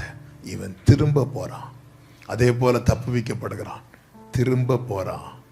3 முறை தப்புவிக்கப்பட்டான், 4வது முறை அகப்பட்டான். இந்த இடத்துல அவனுக்கு என்ன நஷ்டமாச்சு தெரியுமா? என்ன கட்டாச்சு தெரியுமா? நீங்க பைபிள் படிச்சீங்கன்னா தெரியும். தேவனோடு உள்ள உறவு. நீங்க 13வது அதிகாரம், 14வது அதிகாரம், 15வது அதிகாரத்திலையும் கிதியோன் இடத்துல இந்த மாதிரி வல்லமைகள் வெளிப்படும். 16வது அதிகாரத்திலே வல்லமை வெளிப்படும். ஆனா ரெண்டுக்கும் என்ன வித்தியாசம் அப்படின்னா, 15, 14 அதிகாரங்கள்ல இப்போ சிங்கத்தை அடிக்கிறதானாலும் சரி, பெலிஸ்தியர் கதவுகளெல்லாம் உடைச்சிட்டு வர்றதானாலும் சரி, அந்த இடத்துல வரக்கூடிய ஒரு வார்த்தை உண்டு. என்ன வார்த்தை தெரியுமா? கர்த்தருடைய ஆவியானவர் அவன் மேல் இறங்கினார். 16வது அதிகாரத்துல அவனுக்கு வரம் இருந்துச்சு, ஆனா எது இல்லை தெரியுமா? உறவு இல்லை. 16வது அதிகாரத்துல கயிறுல கட்டும் போது உடைச்சிட்டு வரார் தெரியுமா? அங்க எது மிஸ் ஆகும் தெரியுமா? ஆவியானவர் அவன் மேல் இறங்குறது மிஸ் ஆகும். ஏங்க, அந்த ஃபேன் ஓடுது இல்லை, இந்த ஃபேன் ஓடும்போது ஃபேன் ஆஃப் பண்ணிட்டோம். ஆஃப் பண்ணதும் உடனே நிற்குமா? கொஞ்சம் சுத்திட்டு நிற்குமா? இந்த கொஞ்சம் சுத்துறதை வச்சுட்டு அந்த ஃபேனுக்கு பவர் இருக்குன்னு பார்க்கக்கூடாது, அப்படி நம்பக்கூடாது. நான் சொல்றது புரியுதா உங்களுக்கு? எனக்கு நான் அன்னைக்கு அந்நிய பாஷை பேசினேன், அதே இதை வச்சுட்டு எனக்கு அதுக்கு மேல மூவ் பண்ண முடியல. இன்னைக்கு எல்லாரும் எதுல ஃபோக்கஸ் பண்றாங்க தெரியுமா? இவனுக்கு வரம் இருந்தா போதும். வரத்தை விட மேன்மை உறவுங்க. உறவு. 15வது அதிகாரத்தில் ஆவியானவர் இறங்கினார் இருக்கும், 14வது அதிகாரத்தில் ஆவியானவர் இறங்கினார் இருக்கும், 16வது அதிகாரத்துல இது மிஸ் ஆயிட்டு. ஆனா வரவருக்கு அந்த ஃபேன் உடனே எல்லாம் நிக்காது. அது ஒரு 10 சில ஃபேன்ல கரங்கிட்டே இருக்கும், சீக்கிரம்லாம் நிக்காது. ஆனா கரங்கிறத பார்த்த உடனே எல்லாரும் என்ன நினைப்பாங்க தெரியுமா? பவர். அது பவர் போனது. அது நாளுக்கு நாள் என்ன ஆகும் அப்படின்னா அப்படி ஸ்லோவாயிட்டே இருக்கும், ஸ்லோவாயிட்டே இருக்கும்.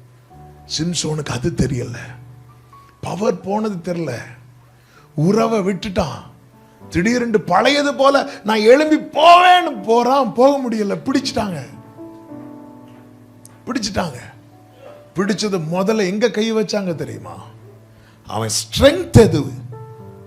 அவன் பலத்துல கை வச்சாங்க. அவன் ஸ்ட்ரென்த், சிம்சோனுடைய பலம் எதுல இருந்துச்சு? முடியல கை வச்சாங்க. ரெண்டாவது எதுல கை வச்சாங்க தெரியுமா? விஷன்ல, தரிசனத்துல கை வைக்கிறாங்க. உன் வாழ்க்கைக்குன்னு ஒரு லட்சியம் இருக்கு பாரு, அதை அடிச்சிருவான் சத்துரு. மூணாவது எதுல கை வச்சாங்க தெரியுமா? அடையாளத்துல. சிம்சோனுடைய அடையாளம் என்ன தெரியுமா? இஸ்ரவேலுக்கு ரட்சகன். இப்போ அவன் யாரா மாறுறான் தெரியுமா? பெலிஸ்தியருடைய டைம் பாஸா மாறுறான். பெலிஸ்தியருடைய டைம். போர் அடிக்குதுப்பா, சிம்சோனை கூட்டி. நேத்து வர சிம்சோன் பேரை கேட்டா பெலிஸ்தியர்லாம் ஓடுவான்.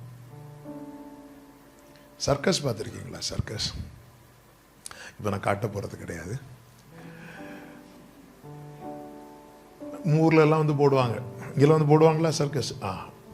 இப்போ எங்க ஊர்ல எல்லாம் போடுவாங்க. நாங்க சின்ன பிள்ளைங்கள இருக்கும்போது சிங்கத்தெல்லாம் கொண்டு வருவாங்க. ஒரு 3-4 சிங்கெல்லாம் கொண்டு வருவாங்க. அதை பார்க்கறதுக்குன்னே எங்களை ஸ்கூல்ல இருந்து கூட்டிட்டு போவாங்க. ஒரு 5 ரூபா டிக்கெட் எடுத்து கேலரியில போய் உட்கார வைப்பாங்க. ஒவ்வொரு ஷோவா நடக்கும். சிங்கம் அப்படி லாஸ்ட்ல வரும் பாருங்க, வரும்போது ஃபுல்லா கிரில்ல வச்சு கவர் பண்ணியிருப்பாங்க. கவர் பண்ணிட்டு அப்படி ஒரு 3-4 சிங்கம் நாங்கள் அப்படி பார்த்துட்டே இருப்போம். உண்மையில சிங்கம் தானா இல்லை வேஷம் போட்டு கொண்டு வராங்களா? கரெக்டாக அப்படியே சிங்கம் தான். அப்படி ஒரு 3-4 சிங்கம் வரும். வரும்போது நெஞ்செல்லாம் பக்கு பக்கு பக்குன்னு இருக்கும். அதே கண்ணு, அதே மூக்கு, அதே தாடி. மியாவுலாம் சத்தம் போடாது. சிங்கம் எப்படி சத்தம் போடுமோ அப்படி நிற்கும் போது சென்டர்ல ஒரு ஒல்லியா ஒருத்தர் இவ்வளோத்துக்கு பெல்ட்டையும் கட்டிட்டு, பெல்ட் ஒரு 3 சுத்து கட்டிட்டு, ஒரு டையம் போட்டுட்டு கையில் ஒரு குச்சியை வச்சுட்டு நிற்பார். இந்த 4 சிங்கம் அப்படி வரும். இந்த குச்சியை வச்சுட்டு ஒரு சிங்கத்தை பார்த்து இப்படியும் பாரு, அது ஒரு ரிங்குக்குள்ள அப்படி குதிக்கும். இன்னொரு சிங்கத்தை இப்படியும் பாரு, அது போய் ஒரு சேர்ல உக்காரும். சிங்கம் காட்டுக்கு யாரு? காட்டுக்கு ராஜா. ஆனா சர்க்கஸ் கூடாரத்துக்குள்ள அது கோமாளி. இந்த குச்சி வச்சுட்டு இப்படி காட்டுறாருல, இதே ஆளை காட்டுல இருக்கிற சிங்கத்துக்கு முன்னாடி இப்படி காட்டினா என்ன ஆகும்? நீங்கள் அவரை தேடியும் காணாதிருப்பீர்கள். குச்சி மட்டும்தான் கிடக்கும். அப்ப இடம் மாறும்போது அடையாளம் மாறுது. பாத்தீங்களா? யூத ராஜ சிங்கத்தின் பிள்ளைகள்னு சொல்லுகிற அநேகரை சாத்தான் இன்னைக்கு கையில வச்சு விளையாடுற டாயா யூஸ் பண்ணிட்டு இருக்கிறான். உன்னுடைய வேல்யூ உனக்கு தெரியல. கண்களின் இச்சை, மாம்சத்தின் இச்சை, இதை எப்படியாவது அடையணும்னு சொல்லி அப்பாவோடு இருக்கிற உறவை கட் பண்ணிட்டு நீ போற பாரு. அதனால உனக்கு ஏற்படுகிற இழப்பு என்பது கொஞ்சம் கிடையாது. ஆமே. அதனாலதான் ஆண்டவர் சொல்றார், நான் எப்ராஹிமே நீ எனக்கு அருமையான குமாரன் அல்லவோ, நீ எனக்கு பிரியமான பிள்ளை அல்லவோ. அவருக்கு ஏக்கம் அது. அந்த அளவுக்கு அவர் நேசிக்கிறார். இன்னைக்கு நான் உங்க மத்தியில், நான் ஒரு பாஸ்டருடைய பையன். எங்க வீட்டிலேயே ஊழியமே செய்யக்கூடாதுங்கிற பிரதிஷ்டையில் வாழ்ந்தவன். எங்க வீட்டுல நான் ஊழியம் செய்வேன்னு சொல்லிட்டு யாருமே நினைக்கல, நானே நினைக்கல. அதுக்கப்புறம் என்ன வேற யாரு? ஆனா நான் ஏன் ஊழியத்துக்கு வந்தேன் தெரியுமா? அந்த அளவுக்கு அவருடைய நேசம். துரத்தி லவ் பண்ணுவாங்க கேட்டிருக்கீங்களா? அப்படி என்ன நேசித்தார். எனில் என்ன கண்டீர் என்னை நேசிக்க, இப்பாவிக்கு தகுதி இல்லையே. எனில் என்ன கண்டீர் என்னை நேசிக்க இவ்வேளைக்கு தகுதியில்லையே. என் பலவீனம் அறிந்தும் நீர் நேசித்தி, என் கூரைகள் தெரிந்தும் நீர் நேசித்தி. எனில் என்ன கண்டி என்னை நேசிக்க இப்பாவிக்கு தகுதியில்லை என் இயேசுவே. நான் பண்ணதுக்கெல்லாம் ஆண்டவர் என்ன அப்படி போன்னு தண்ணி தெளிச்சு விட்டுருக்கணும். அவர் ரத்தத்தை தெளித்தார். இந்த பாட்டெல்லாம் எழுதும் போது அவ்வளோ அழுதேன். உம்மை விட்டு விலகும் செயல் செய்த நாளுண்டு, உம்மை காயப்படுத்தும் வார்த்தை சொன்ன நாளுண்டு. பாவம் செய்ய காலம் கேட்ட துரோகினான், உம்மை விட்டு விலகும் செயல் செய்த நாளுண்டு, உம்மை காயப்படுத்தும் வார்த்தை சொன்ன நாளுண்டு. பாவம் செய்ய காலம் கேட்ட துரோகினான், எனில் என்ன கண்டி என்னை நேசிக்க இப்பாவிக்கு தகுதியில்லையே. எனில் என்ன கண்டி என்னை நேசிக்க இவ்வேளைக்கு தகுதியில்லையே. என் பலவீனம் அறிந்தும் நீர் நேசித்தி, என் கூரைகள். கைகளை உயர்த்தி எனில் என்ன கண்டீரப்பா, எனில் என்ன கண்டீர் என்னை நேசி இப்பாவிக்கு என் இயேசுவே. இவன் முழுவதும் அழித்து போட்டான். அவன் குறைவுபட தொடங்கி 15வது வசனத்திலே சொல்லப்பட்டிருக்கிறது, அந்த தேசத்து குடிகளில் ஒருவனிடத்தில் போய் ஒட்டி கொண்டான். லூக்கா 15:15. அந்த குடியானவன் அவனை தன் வயல்களில் பன்றிகளை மேய்க்கும்படி அனுப்பி. எப்படி இருக்க வேண்டியவன் எப்படி ஆயிட்டான் பாத்தீங்களா? ரீசன் என்ன? அவன்கிட்ட கேட்டா என்ன சொல்லுவான்? அது பஞ்சம் வந்துச்சு, அது என்கிட்ட இருந்தெல்லாம் குறைவு இல்லை, அப்பா கூட உள்ள உறவு துண்டிக்கப்பட்டது. தேவனோடு உள்ள உறவு துண்டிக்கப்பட்டதுனால ஆரம்பம் நல்லா இருந்துச்சு. அவன் எப்படி வாழணும்னு நினைச்சானோ லைஃப் அப்படியே போயிட்டு இருந்துச்சு. ஒரு காற்று டோட்டல் அவுட்.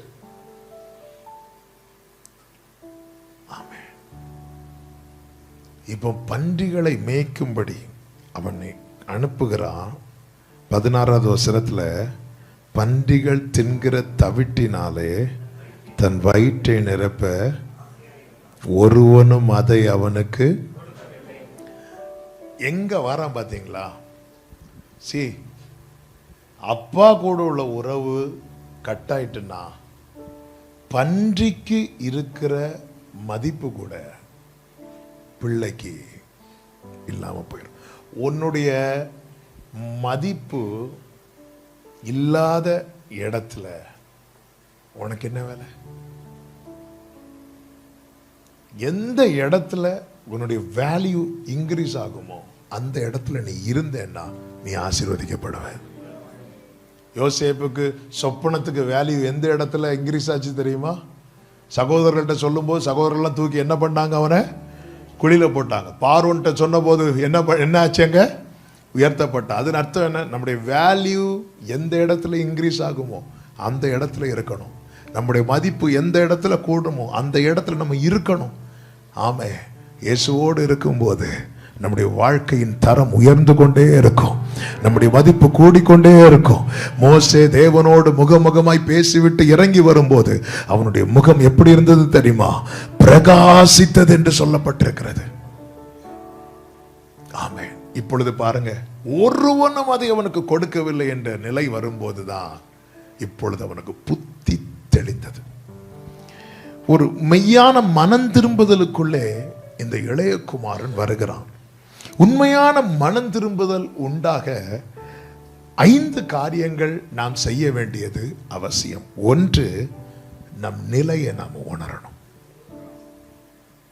நம்ம நிலையை நாம் உணரணும். நான் பாவியா, என்னை தள்ளாதீரும்,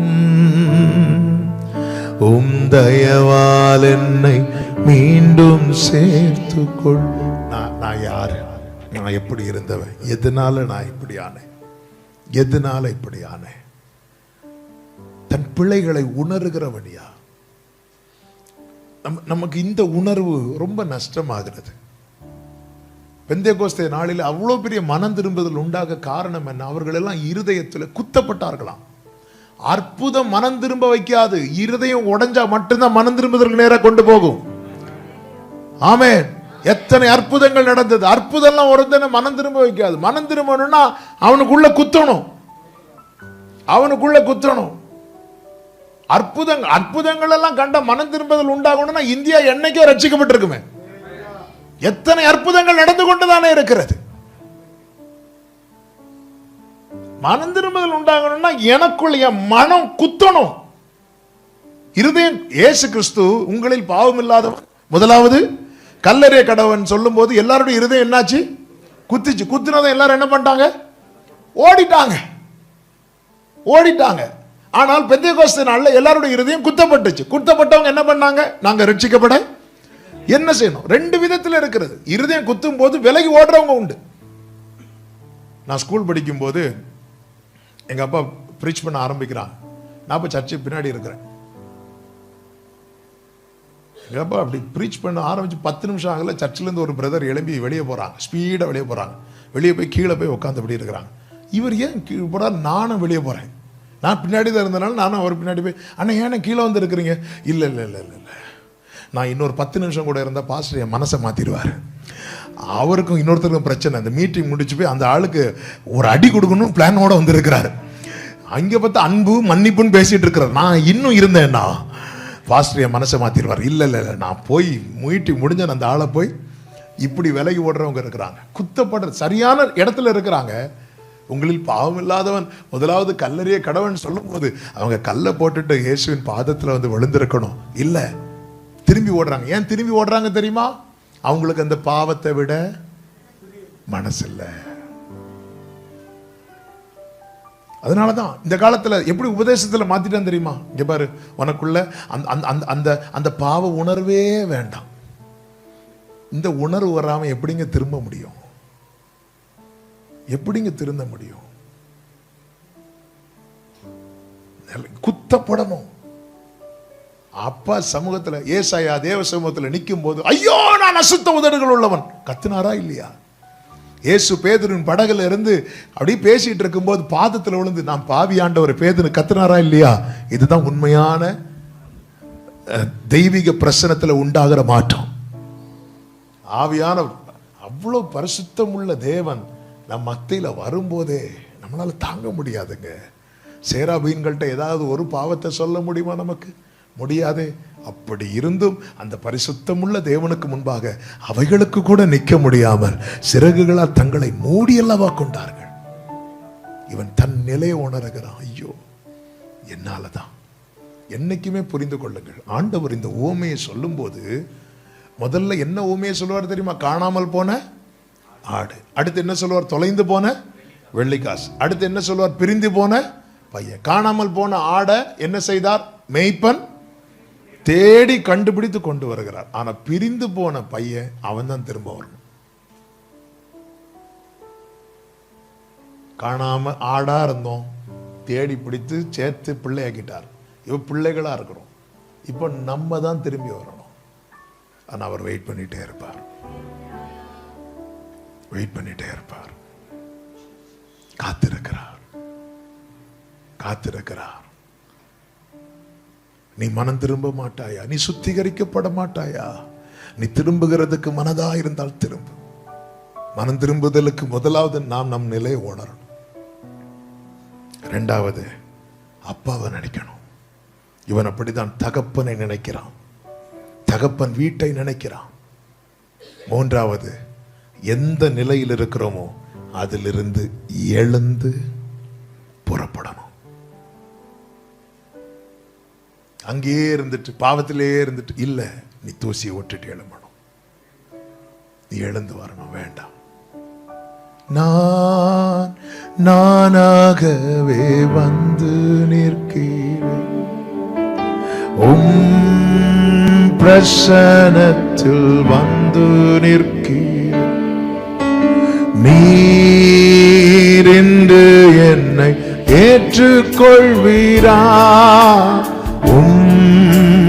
ராஜ்ய யோசேப்பை போல் நான் ஒழுங்கில்லையே, நோவாவை போல் நீதிமானும் இல்லை, ஆபிரகாமை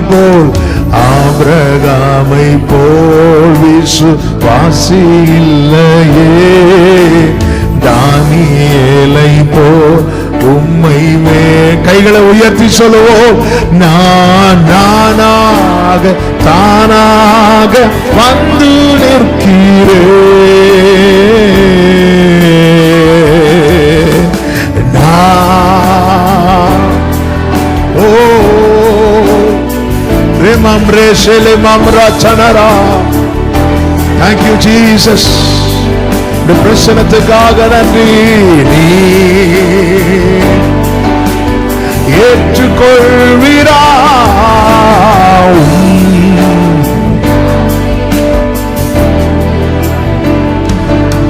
நாம் நம் நிலையை உணரணும், அப்பாவை நினைக்கணும், எழுந்து புறப்படணும். உண்மையான மனம் திரும்ப எழுந்து புறப்படணும். அப்பா கிட்ட டைரக்ஷன் வந்து தகப்பனை நோக்கி திரும்பணும். ஆண்டவர் சொல்லுகிறார், அழுகையோடு விண்ணப்பத்தோடு வருவார்கள், நான் அவர்களை நடத்துவேன். ஆண்டவர் வெயிட் பண்ணிட்டு இருக்கிறார். நாலாவது, தகப்பனுக்கு முன்பாக நம்மை தாழ்த்தணும். ஐந்தாவது, நம்முடைய பிழைகளை அறிக்கையிடணும். அப்பா, நான் உமக்கு முன்பாக பரத்துக்கு விரோதமாக பாவம் செஞ்சேன், நான் பாவம் செய்தேன், உம்மை நோக செய்தேன், உம்மை தேடாமல் வாழ்ந்து வந்தேன், உம்மை தேடாமல் வாழ்ந்து வந்தேன்,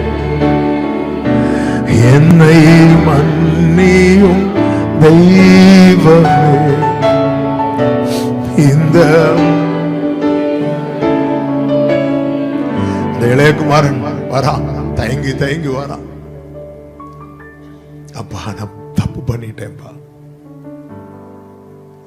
இப்ராஹிம் தன் இளவயது நிந்தையை நினைத்து மார்பில் அடித்தான். அதை கேட்டதும் அப்பா சொல்றார், எனக்கு அருமையான குமாரன் அல்லவோ, எனக்கு பிரியமான பிள்ளை அல்லவோ. அவனுக்கு விரோதமாய் பேசினது முதல் என் உள்ளம் அவனுக்காக கொதிக்குது. நான் அவனுக்கு உருக்கமாக இறங்குவேன். பிரியமான கர்த்தருடைய பிள்ளைகளே, கொஞ்சம் யோசித்து பாருங்க. இந்த இளையகுமாரன் திரும்பி வரும்போது ஒருவேளை அந்த வீட்டில் அப்பா இல்லை, அல்லது அப்பா மரித்து விட்டார்னு வைங்களேன், அந்த வீட்டில் யாராவது அவனை ஏற்றிருப்பாங்களா? ஏற்றிருக்க மாட்டாங்க. எதுக்கு இந்த வார்த்தையை சொல்றேன் தெரியுமா? இந்த அனுக்கிரக காலம் என்று ஒன்று இருக்கிறது. இந்த கிருபையின் வாசல் இப்பொழுது திறக்கப்பட்டிருக்கிறது. அது அடைக்கப்படுறதுக்குள்ளாடி வந்துடணும். அடைக்கப்பட்டதுக்கு அப்புறம் நம்ம தட்டினாலும் உள்ளிருந்து வருகிற சத்தம் எதுவா இருக்கும் தெரியுமா? நான் உங்களை அறியேன். நாளைக்கு பார்த்துக்கலாம், நாளைக்கு பார்த்துக்கலாம், தட்டிராத. இந்த நாளிலே உங்களை இங்க கொண்டு வந்து உட்கார வைத்து என்னை கர்த்தர் இங்கே கொண்டு வந்து இந்த வார்த்தையை பேச வைக்கிறார்னா இதுக்கு பின்பதாக ஆவியானவருடைய ஒரு செயல் இருக்கிறது. நான் இயேசுவின் நாமத்தில் சொல்றேன், அன்பு தம்பி, உன்னை கர்த்தர் இழக்க விரும்பல. தங்கச்சி, உன்னை கர்த்தர் இழக்க விரும்பவில்லை. உனக்காய் தேவன் ஆயத்தம் பண்ணின இந்த மேன்மையான இடத்துல, மேன்மையான நிலையில உன்னை கொண்டு வந்து நிறுத்தவே இந்த பகல் வேளை கர்த்தர் உனக்காக ஏற்படுத்தி இருக்கிறார். இப்போ இளையகுமாரன் புறப்பட்டு எப்படி தயங்கி வருவான். ஏன் தயங்கி வருவான் நான் இப்ப சொல்றேன். இவன் அப்படி ஒவ்வொரு ஸ்டெப்பா எடுத்து வரும்போது 20வது வசனத்தில் சொல்லப்பட்டிருக்கிறது, தன் தகப்பனிடத்தில் வந்தான். அவன் தூரத்தில் வரும்போது அவனுடைய தகப்பன் அவனை கண்டு. அதன் அர்த்தம் என்ன? டெய்லி அப்பா பார்த்துட்டே இருக்கிறார், என் பையன் இன்னைக்கு வருவானா.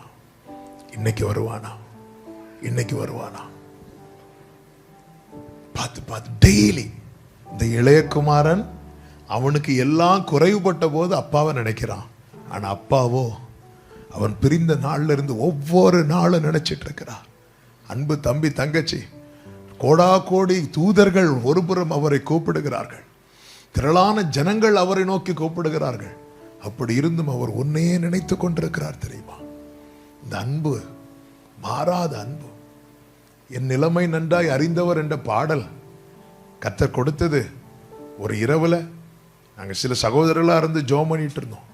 திடீரென்று எனக்குள்ள அந்த கல்வாரி காட்சி, அவர் கெட்சமனே தோட்டத்தில் வச்சு அழுவார்ல, அந்த அந்த அந்த அந்த அந்த அழுகையின் சத்தம், அந்த காட்சி எனக்கு உள்ளத்தில் எப்படி ஓடிக்கொண்டே இருக்கிறது. அவர் சொல்வார், இந்த பாத்திரம் என்னை விட்டு நீங்க கூடுமானால் நீங்கும்படி செய்யும். இந்த பாத்திரம் நீங்கினாலும் பரவாயில்ல, எது என்னை விட்டு போனாலும் பரவாயில்ல, என் பிள்ளை என்னை விட்டு போயிடக்கூடாதுன்னு அவர் அந்த தோட்டத்தில் வைத்து ஜெபிக்கிறது போல எனக்குள்ள ஒரு உணர்வு. என்னால் அழுகே தாங்க முடியல. நேரம் அந்த பிரேயரை முடிச்சுட்டு என் ரூமில் போய் பெட்டில் படுத்து ஏங்கி அழுறேன். ஆண்டவருடைய அன்பு, ஆண்டவரே, என்ன உங்கள் உள்ளங்கையில் வரைஞ்சதுனால அந்த கையில் ஆணி அடிச்சிட்டாங்களேப்பா, என்ன உங்கள் பாதத்தில் நீங்கள் உட்கார இடம் கொடுத்ததுனால அங்கேயே ஆணி அடிச்சிட்டாங்களேப்பா, என்னை நீங்கள் மார்பில் சேர்த்து அணைச்சதுனால அங்கே ஈட்டியால் கொத்திட்டாங்களேப்பா, என்னையே நீங்கள் நினச்சிட்டு இருக்கிறதுனால முள்ளை சுற்றி முள்ளை வச்சு அடிச்சிட்டாங்களேப்பா, என்னால் தானப்பா உங்களுக்கு இவ்வளோ வலி அப்படி சொல்லி ஏங்கி அழும்போது ஆண்டவர் சொல்கிறார், நான் அநாதி ஸ்நேகத்தால் உன்னை ஸ்நேகித்தேப்பா, ஏன்னா எனக்கு உன் மேலே நான் உன்னை இழக்க விரும்பலை. அப்படி சொல்லும் போது அந்த பாட்டாண்டவர் வாயிலை கொடுத்தார். உம்மை போல் என்னை நேசிக்க ஒருவரும் இல்லை, நேசித்தவரில் இது போல் அன்பை இன்னும் காணவில்லை. என் நிலைமை நன்றாய் அறிந்தவர், பாவி என்னை அழைத்தவர், மீறின பின்பும் வெறுக்காதவர்.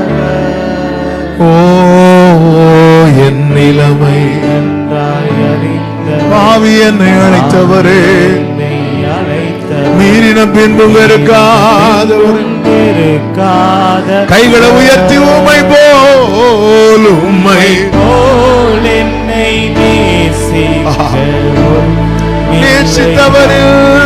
நேசித்தவரில் இது போல் அன்பை இன்னும் காணவில்லை. உம்மை போல் என்னை நேசிக்க ஒருவருமே இல்லை ராஜா. இது போல் அன்பை தூரத்திலே அவன் வரும்போதே அவனுடைய தகப்பன் அவனை கண்டு மனதுருகி ஓடி அவன் கழுத்தை கட்டிக்கொண்டு அவனை முத்தம் செய்தான். பிரியமானவர்களே, திரும்பி வருவதற்கு நீ ஒரு ஸ்டெப் எடுத்து வச்சா போதும், மீதி கர்த்தர் பார்த்துக் கொள்வார். ஹல்லேலூயா. நீ ஒரு ஸ்டெப் இன்னைக்கு எடுத்து வைப்பேன். ஆமென். என்னையா தேடினி ஐயா இயேசுநாதா, உம்மை மறந்தவோ துரோகினா. ஈசாக்கு ஏசா வருவான்னு பார்த்துட்டு இருந்தார். ஏன்னா ஏசா எங்க போயிருக்கிறாரு? வேட்டையாட போயிருக்கிறார். இந்த மூத்த குமாரனும் வீட்டுல இல்ல. ஆனா தகப்பனுடைய கண்கள் யாரை தேடிட்டு இருக்கு தெரியுமா? மனம் திரும்ப அவசியம் இல்லாத 99 ஆடுகளை விட்டு காணாமல் போன ஆட்டை தேடி போகிறார். இன்னும் தேடிக்கொண்டிருக்கிறார். இந்த வார்த்தையினுடைய ஆழம், இந்த வார்த்தையினுடைய சீரியஸ்னஸ் எந்த அளவுக்கு நீங்க உள்வாங்குறீங்கன்னு தெரியல. என் ஆவியில நான் ரொம்ப ஃபீல் பண்றேன். தேவ அன்பு இந்த இடத்துல அப்படியே ஊற்றப்பட்டு கொண்டே இருக்கிறது. ஆண்டவர் இந்த வார்த்தையை சொல்ல ஏவிக்கொண்டே இருக்கிறார். என் பிள்ளையை பார்த்து சொல்லு, இன்னும் நான் அவனுக்காக அவளுக்காக எதிர்பார்த்து கொண்டிருக்கிறேன். ஒரு ஸ்டெப் நீங்க திரும்பிட்டீங்கன்னா, ஒரு ஸ்டெப் எடுத்து வச்சிட்டீங்க, மீதி ஸ்டெப் எடுத்து வைக்க உங்களுக்கு ரிஸ்கே இருக்காது. ஏன்னா அவரே இழுத்துட்டு போயிடுவார். இந்த நேசத்தின் ஆழம் இருக்குல்ல, இந்த ஆழமான இடத்த பிரவாகித்து ஓடுகிற இடத்துல எல்லாம் நீங்க காலை வச்சிங்கனாலே போயிடும். அப்போதும் அது உங்களை அப்படி அடிச்சு இழுத்துட்டு போயிடும். ஆமே, இந்த வெள்ள பெருக்கு வரும்போது அடிச்சு இழுத்துட்டு அந்த இடத்துல நிப்பாங்க பாருங்க. திரும்பி பார்க்கறதுக்குள்ள தண்ணி வந்து இழுத்துட்டு போகும் தெரியுமா? அந்த அளவுக்கு அந்த அவருடைய அன்புக்கு அவ்வளோ பவர் இருக்கு. இல்லைன்னா என்ன மாதிரி ஆள்லாம் ஊழியக்காரனை வர்றதுக்குலாம் சான்ஸே கிடையாது. இன்னைக்கு நான் சொல்லுவேன், அந்த அன்பு என்ன அப்படி இழுத்துட்டு ஒரு ஸ்டெப் எடுத்து வச்சேன், இழுத்துட்டு போயிட்டேன். இன்னைக்கு வர கிருபையாய் கர்த்தர் நிற்க வைக்கிறார். அவருடைய அன்பு மாறாதது. வாழ்க்கையை அர்த்தமுள்ளதாயிரும். நான் +2 படிக்கும் போது என்ன வேஸ்ட்ன்னு சொன்னாங்க. ஏன்னா எனக்கு பாட்டு ஒன்றும் வராது, படிப்பு வராது, பாட்டு வராது, எதுவுமே வராது. அப்போ ஒரு நண்பர் சொன்னார், இந்த குடும்பத்தில் நீ பிறந்து வேஸ்ட்னார். ஏன்னா எங்கள் வீட்டில் எல்லாருமே படிப்பாங்க, எல்லாரும் பாட்டு பாடுவாங்க, இன்ஸ்ட்ருமெண்ட் ப்ளே பண்ணுவாங்க. நமக்கு அதுக்கு சம்பந்தமே கிடையாது. வேஸ்ட்டுங்கிற வார்த்தையை கேட்டவன். ஆனால் எப்போ கர்த்தரிடத்தில் திரும்பினோ இந்த வேஸ்ட்டை கர்த்தர் டேஸ்டா மாத்திட்டாரு. என் ஆண்டவர் எவரையும் மேன்மைப்படுத்தவும் பலப்படுத்தவும் கர்த்தருடைய கையினாலே ஆகும். நமக்கு தெரியாது, நம்முடைய ஃபியூச்சர்லாம் கர்த்தர்ட்ட இருக்குங்க. நம் தோன்று முன்னமே நம்முடைய சரித்திரத்தை அவர் எழுதி வைத்து விட்டார் தெரியுமா? பிறக்கும் முன்னமே என் பெயரை அறிந்தீரே, அவயம் அனைத்துமே அழகாக வரைந்தீரே. பிறக்கும் முன்னமே என் பெயரை, ஓ அவயம் அனைத்துமே அழகா. கைகளை உயர்த்தி அர்ப்பணிப்போடு, என்னிடம் உள்ளதையே உம்மிடம், ஓ அதை காத்திட வல்லவரே. ஏரலதுடாசரே பிரேமமதோரல விகமமதுனலராசரே. பிறந்த நாள் முதலாய் உம் தோளில் சுமந்தீரே, தகப்பனிலும் மேலாய் தனி பாசம் வைத்தீரே. பிறந்த நாள் முதலாய் தகப்பனிலும் மேலாய் மெதுவான தென்றல், மெதுவான தென்றல் கொடுங்காற்றாய் மாறி எனக்கு கீழே விடவில்லை.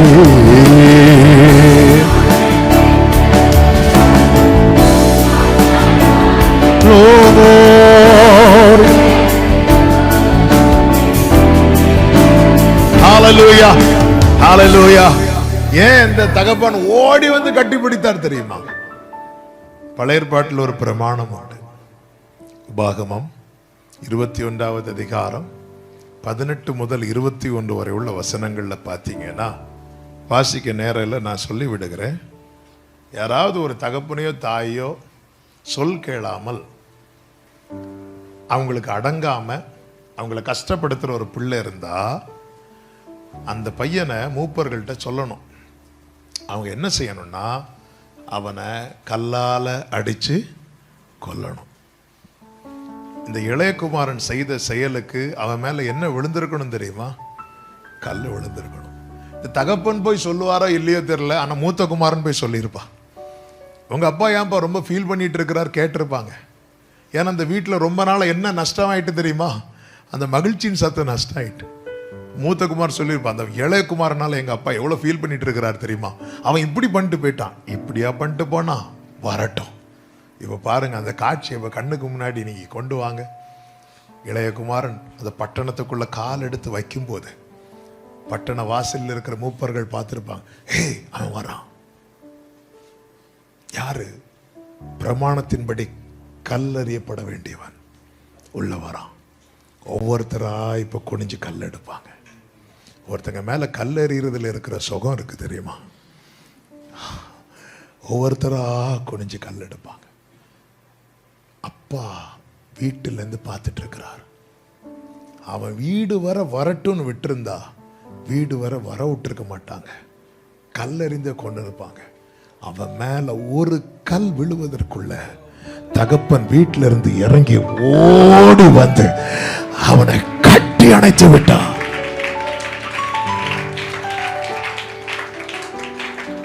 பழைய ஏற்பாட்டில் ஆகான் என்கிற ஒருவன் தான் செய்த பாவத்தை யோசுவாவினிடத்தில் அறிக்கையிட்ட போது அவனை கல்லால் அடித்துக் கொண்டார்கள். வேற யார்கிட்ட நீங்க பாவத்தை அறிக்கையிட்டாலும் உங்க மேல கல்லு விழும். ஆனா இயேசுவின் இடத்துல உங்கள் பாவத்தை அறிக்கையிட்டா உங்க மேல கிருபை வந்து விழும். ஹல்லேலூயா, ஹல்லேலூயா. இப்போ அதை இன்னும் ஒரு ஸ்டெப் மேல சொல்லணும்னா, இப்போ கல்லை கையில் எடுத்து எரியும் போது அப்பா வந்து அவனை கவர் பண்ணிட்டார். இப்போ கல்லு கையில இருந்து ரிலீஸ் ஆயிட்டு யார் மேல வந்து பட்டிருக்கும்? நம்மேல் விழும் ஆக்கினை அவர் மேல் விழுந்தது. அவருடைய தழும்புகளால் குணமானோம். பிரியமான கர்த்தருடைய பிள்ளைகளை இதை போல நாம் பெற்ற பாக்கியம் என்ன தெரியுமாங்க? நமக்கு லீடரா யோசுவா வரல, நமக்கு லீடரா யேசுவா வந்திருக்கிறா. ஆகானை பார்த்து யோசுவா என்ன சொல்றா தெரியுமா? என் மகனே இங்க வாப்பா. அழகா கூப்பிட்டு நீ என்ன பண்ண சொல்லுப்பா மகனேன்னு தான் கூப்பிடுவாரு. அவ்வளோ பாசம். ஐயோ நான் இப்படி பண்ணேன், எப்படி பண்ணியாப்பா? எல்லாரும் கையில் கல்லெடுங்க, அடிங்க. என மோசையின் மூலம் பிரமாணம் கொடுக்கப்பட்டது. இயேசு கிறிஸ்துவின் மூலமாய் கிருபையும் சத்தியமும். ஆமென். அப்பா கிட்ட மட்டும் நீ அறிக்கை இட்டுட்டேன் ஐயா, இந்த பகல் வேளையில அந்த அன்பு, அந்த அன்பின் சால்வை இன்னைக்கு உன் மேல விழும். யார்ட்டையும் விட்டு கொடுக்க மாட்டார். விட்டு கொடுக்கலையே, விட்டு கொடுக்கலையே, சாத்தான் கையிலும் மனுஷ கையிலும். கொஞ்சம் கூட நினைச்சு பார்க்கல என்ன தேடி வந்தீங்க. இந்த மனுஷன் உதவல்ல நீங்க வந்து நின்னீங்க. கொஞ்சம் கூட நினைச்சு பார்க்கல என்ன தேடி வந்தீங்க. இந்த மனுஷன் உதவல்ல. ஆமே விட்டு கொடுக்கலையே. ஓ விட்டு கொடுக்கலையே, விட்டு கொடுக்கலையே, விட்டு கொடுக்கலையே. ஒரு சாத்தான் கையிலும் மனுஷன் கையிலும் விட்டு கொடுக்கலையே. ஆமென். அப்பா உமக்கு முன்பாக நம்முடைய வீக்னஸ் மட்டும் நம்ம இன்னொருத்தவங்கள்ட்ட சொல்லிட்டோன்னு வைங்களேன், அதை வச்சு தான் நம்மளை பார்ப்பாங்க, அதை வச்சு தான் நம்மளை பேசுவாங்க, அதை வச்சு தான் நம்ம கூப்பிடுவாங்க. எல்லாரும் சகைவ பாவி என்று அழைக்கும் போது இயேசு மட்டும்தான் சகைவே அப்படின்னு கூப்பிட்டார். நீ மட்டும் இறங்கி வந்துட்டேன்னா இந்த பகல் வேளையில் அணைக்கும் கரங்களை ஆணிகள் அடிக்கப்பட்டவர். ஆனாலும் பாருங்க, தோமாவை இதை தொட்டு பாரு அப்படிங்கிறார். அந்த நேசக்கரத்தை நீட்டி இன்னைக்கு அழைக்கிறார். உன் லைஃப்ல உன்னுடைய பழையவைகள் எப்பேற்பட்ட நிலையில நீ விழுந்து கிடந்தாலும் இன்னைக்கு நீ திரும்ப தம்பி. இங்க என்ன நடக்கிறது தெரியுமா? அப்பா நான் தப்பு பண்ணிட்டேன்ப்பா, நான் தப்பு பண்ணிட்டேன்ப்பான்னு அப்பா கிட்ட சொல்ல அப்பா ஊழியக்காரர்கள் இடத்துல அவனுக்கு வஸ்திரம் கொண்டு வாங்க, அவனுக்கு மோதிரம் கொண்டு வாங்க, அவனுக்கு பாதரட்சை கொண்டு வாங்க. உடனே வேலைக்காரங்களை வந்து கேட்டாங்களா? எந்த வஸ்திரம் கேட்டாங்களா? எந்த மோதிரம்? ஏன்னா இவன் போகும்போதே எல்லாத்தையும் எடுத்து இவன் எல்லாத்தையும் இழந்ததுக்கு பிறகும் அவன் திரும்பி வந்ததும் அவன் திரும்பி வருவான்னு நினைச்சு அவனுக்காக மீண்டும் அநேக காரியத்தை ஆயத்தப்படுத்தி வைத்தார். பார்த்தீங்களா? இவர்தான் நம் தகப்பன். உனக்கு கொடுக்கப்பட்ட எல்லா நன்மைகளையும் எல்லா கிருபைகளையும் நீ ஒருவேளை இழந்து நிக்கிற, நீ திரும்பி வா. ஆமென். சகலத்தையும் அவர் திருப்பி தருவார். எல்லாம் அவர் ரெடியார். அவருக்கு தேவை நீப்பா. அவருக்கு தேவை நீதான். அவருக்கு தேவை நீ. இந்த பகல் வேளையில நீ மட்டும் திரும்பி வந்துட்டேனா, நான் வரேன்ப்பா, நான் வரேன்ப்பா. நான் சில காரியங்களை விரும்பி நான் உங்களை விட்டு தூரம் போயிட்டேன். இதோ நான் உங்க இடத்துல வருகிறேன்.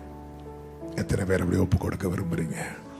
கண்களை மூடி, ஆண்டவரே, அந்த இளையகுமாரனை போல நான் திரும்பி வர்றேன்ப்பா அப்படி சொல்ற பிள்ளைங்க மட்டும் உங்க வலது கரத்தை உயர்த்துங்க பார்க்கலாம். அப்படியே எழும்பி நிற்கலாமா? அப்படியே எழும்பி நிற்கலாமா? ஒரு 5 to 10 minutes நம்ம ஜெபம் பண்ணி முடிக்க போறோம். ஹalleluya. உம்மை விட்டு பிரிந்து சென்றேன், அடைக்கலம் நான் தேடினேன், அதில் என்னை நான் தொலைத்தேன், என்னையே மறந்து போனேன். உன் கிருபையின் நதியில் நான் மூழ்கினேன். புது வழியை நீர் திறந்து நடத்தி சென்றீர். கிருபையின் நதியில் நான் மூழ்கினேன். புது வழியை நீர் திறந்து. சொல்ல விரும்புறவங்க 2 கைகளை உயர்த்தி சத்தமாய் அப்பா அப்பா மகனான் மகன் சே அப்பா அப்பா உங்க பிள்ளப்பா மகனா மகனா கண்ணின் மணிதானே நான் கண்ணின்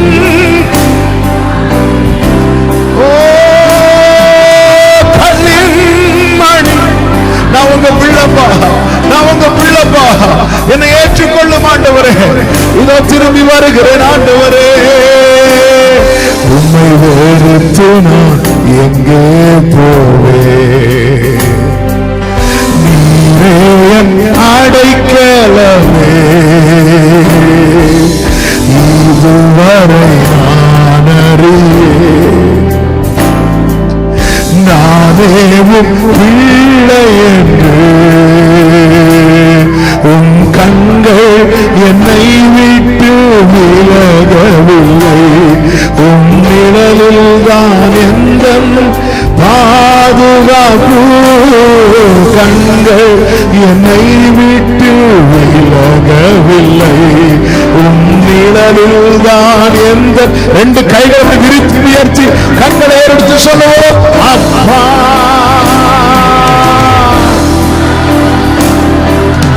மகனா. சத்தம் அப்பான்னு சொல்லு. அப்பா ஓ கண்ணின் மணிதானே கண்ணின் மணிதானே நான் கண்ணின்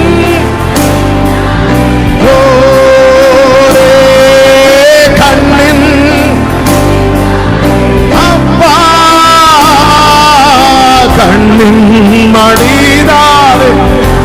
ஹல்லேலூயா.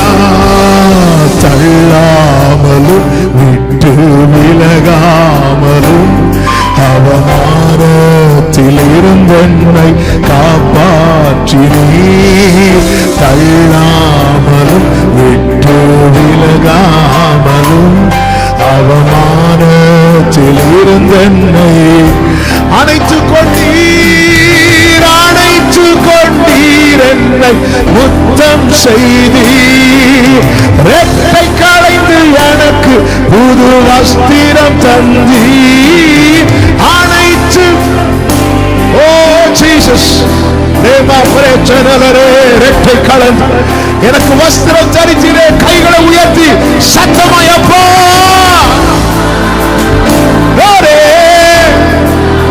மகனான் மகனா அப்பா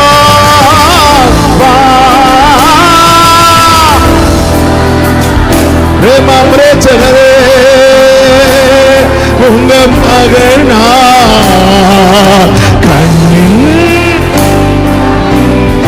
ஆமே நான் வந்திருக்கிறப்பா நான் உங்க பிள்ளைப்பா கண்ணின் மணிதானே கண்ணின்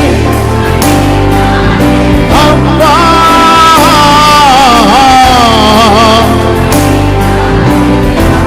எல்லாரும் கண்களை மூடி நிற்கிற இந்த வேளையில ஹல்லேலூயா ஹல்லேலூயா ஆண்டவரே உங்களை விட்டு நான் ரொம்ப தூரம் போல ஃபீல் பண்றேன்.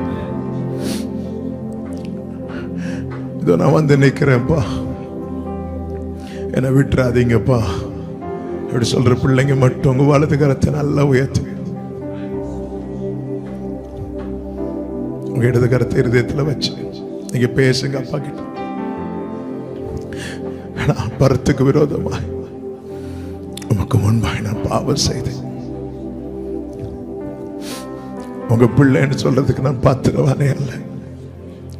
நீ உன்னை சொல்ல சொல்ல அவர் உன்னை முத்தமிட்டு கொண்டே இருக்கிறார். அவர் உன்னை முத்தமிட்டு கொண்டே இருக்கிறார். நீ உன்னை சொல்ல சொல்ல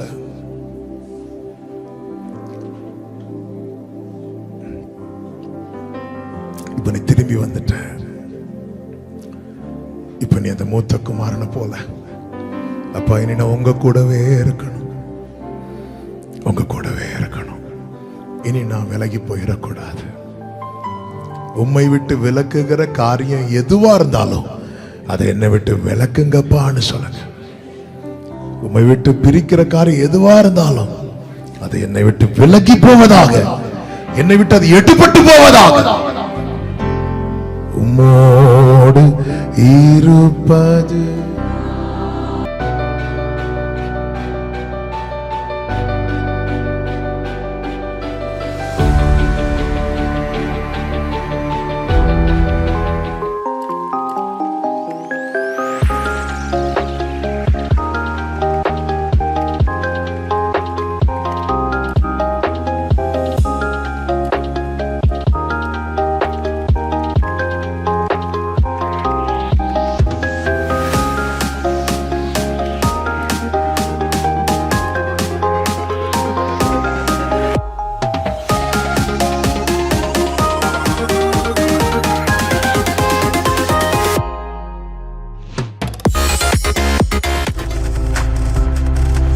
நீங்கள் பார்த்துக் கொண்டிருப்பது உங்கள் ஜாய் டிவி. உங்கள் துக்கம் சந்தோஷமாய் மாறும்.